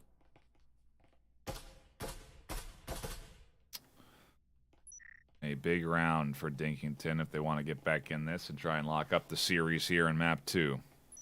I think if they let Havoc get this one, it could spell bad news for them for the rest of the series. I feel like Havoc may really run away with this momentum, so they gotta stop them here. And a nice flash in will blind XP, but not Hemi or Vile, so still some active defenders alive in XP. That flash will dissipate just in time for them to catch a headshot on the Wabez. So far, they're doing well to fight back into Havoc. They've got the first couple of kills. They're not going to be able to pick up any of these rifles yet, but man advantage cannot be understated. Now, Hemi tucked in with the Spectral. They've got all kinds of angles set up here to defend the bomb site, and Havoc so far not able to find a weakness of this Dington City defense. Not going to be any flanks just yet. I don't see anyone up on that second floor. Hemi's the only one that's really tucked into a bit of an off-meta position, and they're not going to see Explosion work their way in through the camo. They could look through that crack, but now as the smoke comes in, they'll be blind, so they won't be able to see Explosion just on the other side. Smile right in front of them, and down they'll go. Explosion still doesn't know that Hemi's here, and it's a double kill. Can they make it a triple? No, they can't. Blixie shuts it down, but there's only one left alive to the 4 of Dington. Oh, the tragedy. Explosion, just no idea. Oh, if I was his teammate right there, I would have been screaming at him. Turn around. That's just so brutal. It's tragic. You hate to see it. Now it's a 1 versus 4 Blixie with everything to do. This is so tough. But they're up 5-3. So, they got a bunch of money in the bank. They're still going to be able to full buy. This isn't an absolute tragedy, as the XP does manage to shut that round down. But you gotta wonder, there was 2 of them. Any one of them could have checked that little tucked in spot that the XP was in. Just unfortunately oblivious to him being right there, and picks up a strong double with just a Spectral in hand. was a good solid round. You got to give it up to Dington City though on the hold. They're very even right from the get-go, finding the first 2 opening picks. Havoc not able to find any progress there, the bottom floor. But now we're going to the middle floor once again, and Havoc have shown. I mean, this was that flawless round that they took. I mean, mind you, it was 5 rifles versus all pistols, but we'll see. We'll see what happens. I feel like they're very much more confident here on this bomb site. Taking a look at the scoreboard, you can see Havoc nice and spread out. 9 kills apiece for both Wabez and Smile. 8 for Blixie. In comparison, BK Hemi leading the charge for Dinkington with 11. And followed up by Bray and Vile. 7 apiece. Some good kills coming through on both sides. And obviously an indicator that we're into a good back and forth. And that score definitely tells us that as well. Ooh, this is a risky move from Jewish Potato. They get here so late, but they are here. And they're going to have to use a smoke to get into position. Yeah, deciding not to play that super aggressive. There's no really. Well, he's roaming on the top floor. I'm sorry, it's middle floor bomb spawn. Yeah, almost getting caught out on that roam. He was in a pretty sketchy spot, and I think it's smart for him to back up, link up with his team. A lot of map control already taken from Havoc. They've got full side. It looks like they're setting up to pop some holes into that B bomb site. I've seen a lot more teams starting to favor hitting this B bomb site, and it's we'll see. We'll see if Dinkington City is ready to defend. It's a little bit tough once you blow both of these walls open. And Hemi with another grenade kill. This guy needs to make a nade tutorial or something. What the heck's going on? How to top frag with only nades in a competitive match. Short story by BK Hemming. A long story at this point. They've got quite a few highlights from this series. Obvious that EMP in hand. Jiggle peeking around the corner. Spots EXP out, who has to reposition.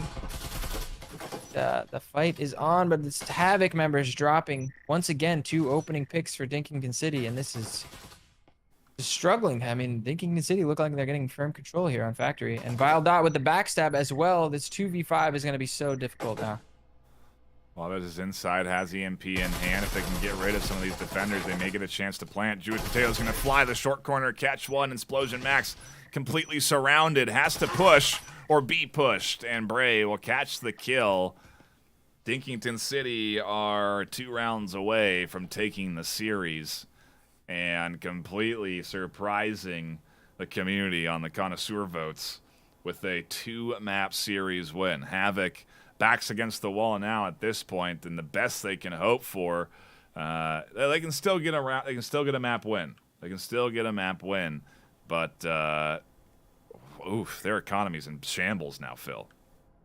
Yeah, there's really no good choices here for Havoc. On the one hand, you buy this round and play for the win, and you really don't have that great of a buy, so you're not setting yourself up well there. On the other hand, you let the other team get to map point, which is never a good thing, and they're gonna have to be playing for the tie here in map 3 on the tie. You know, they would have to take the draw here and then win map 3 to tie the series up.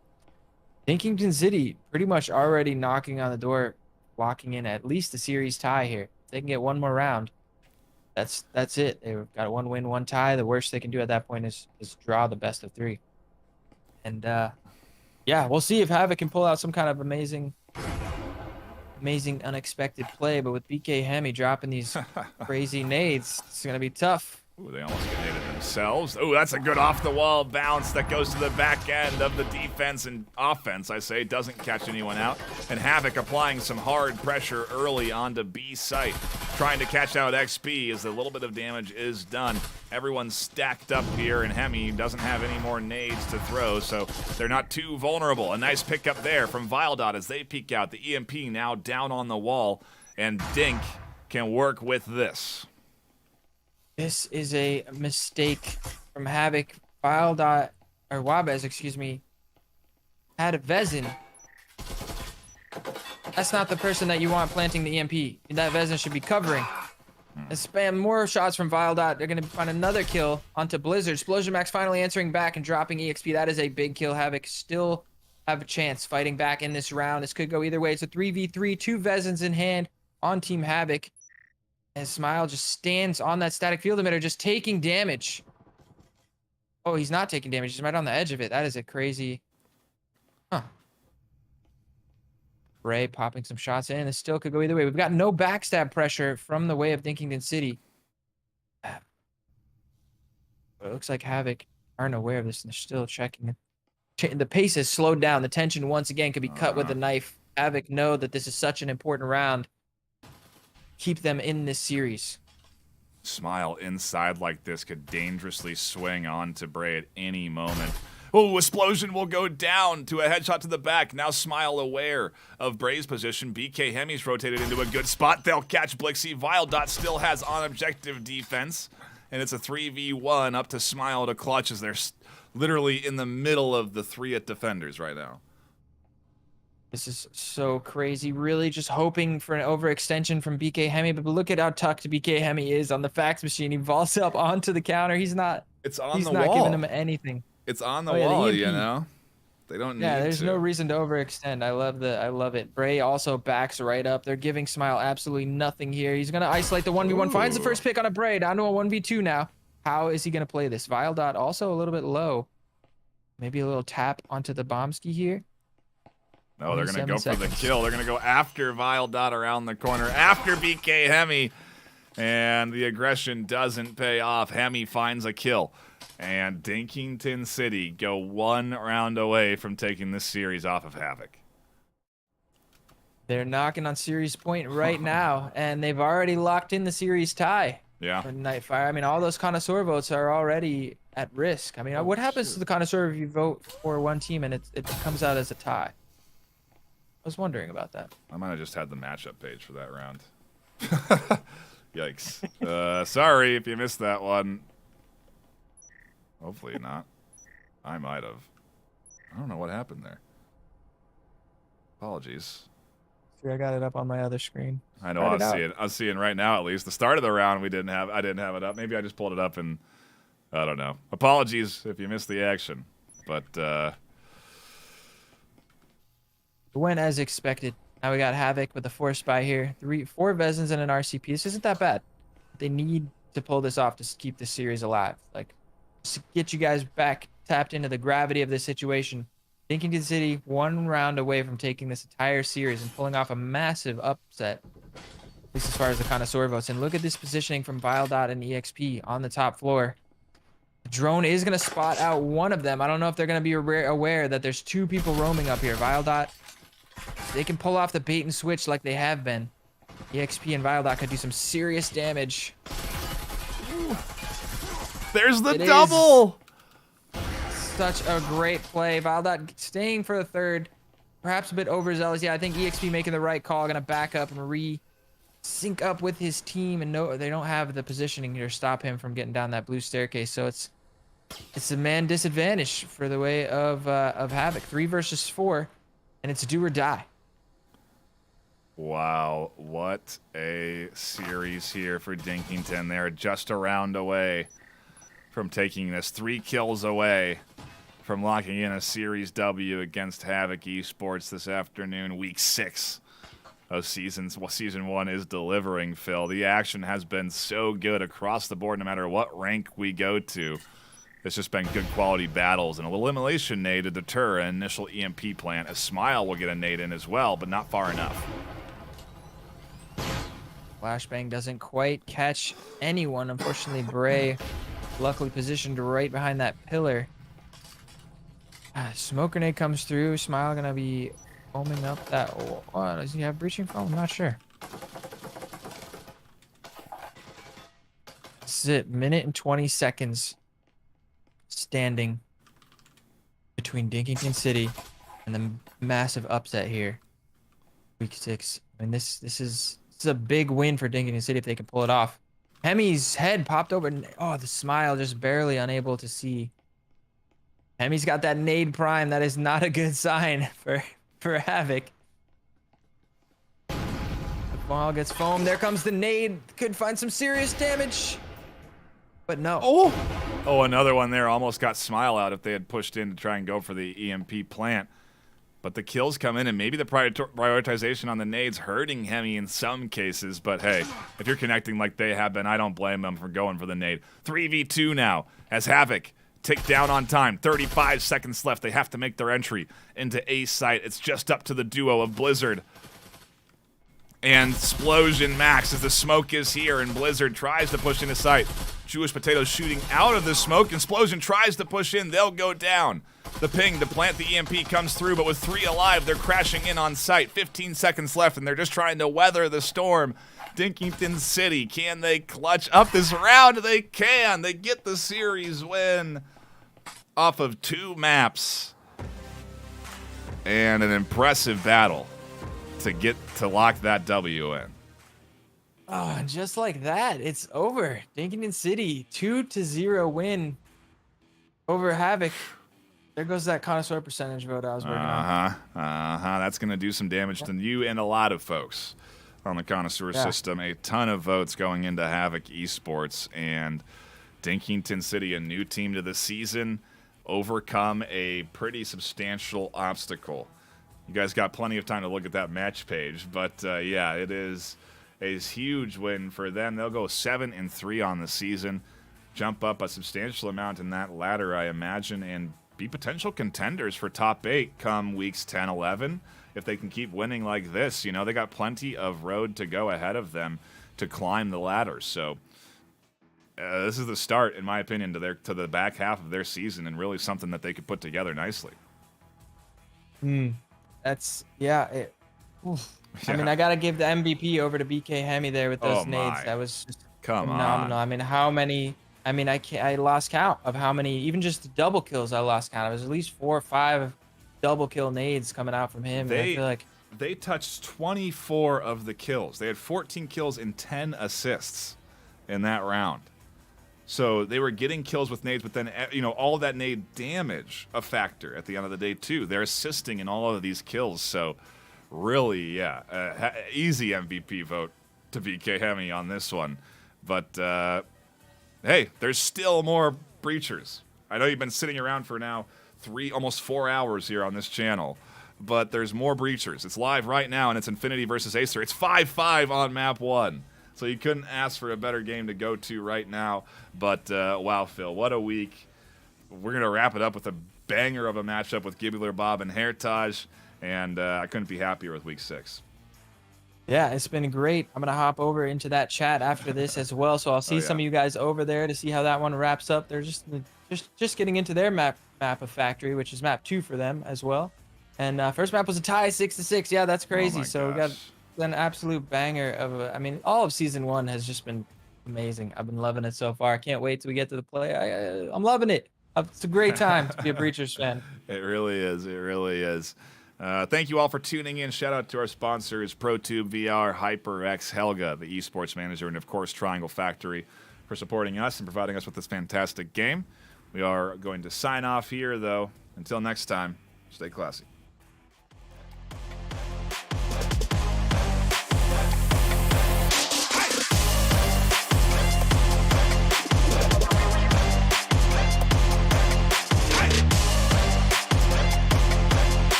Breachers VRML is brought to you by Triangle Factory, HyperX, ProTube VR. Thanks for watching VRML.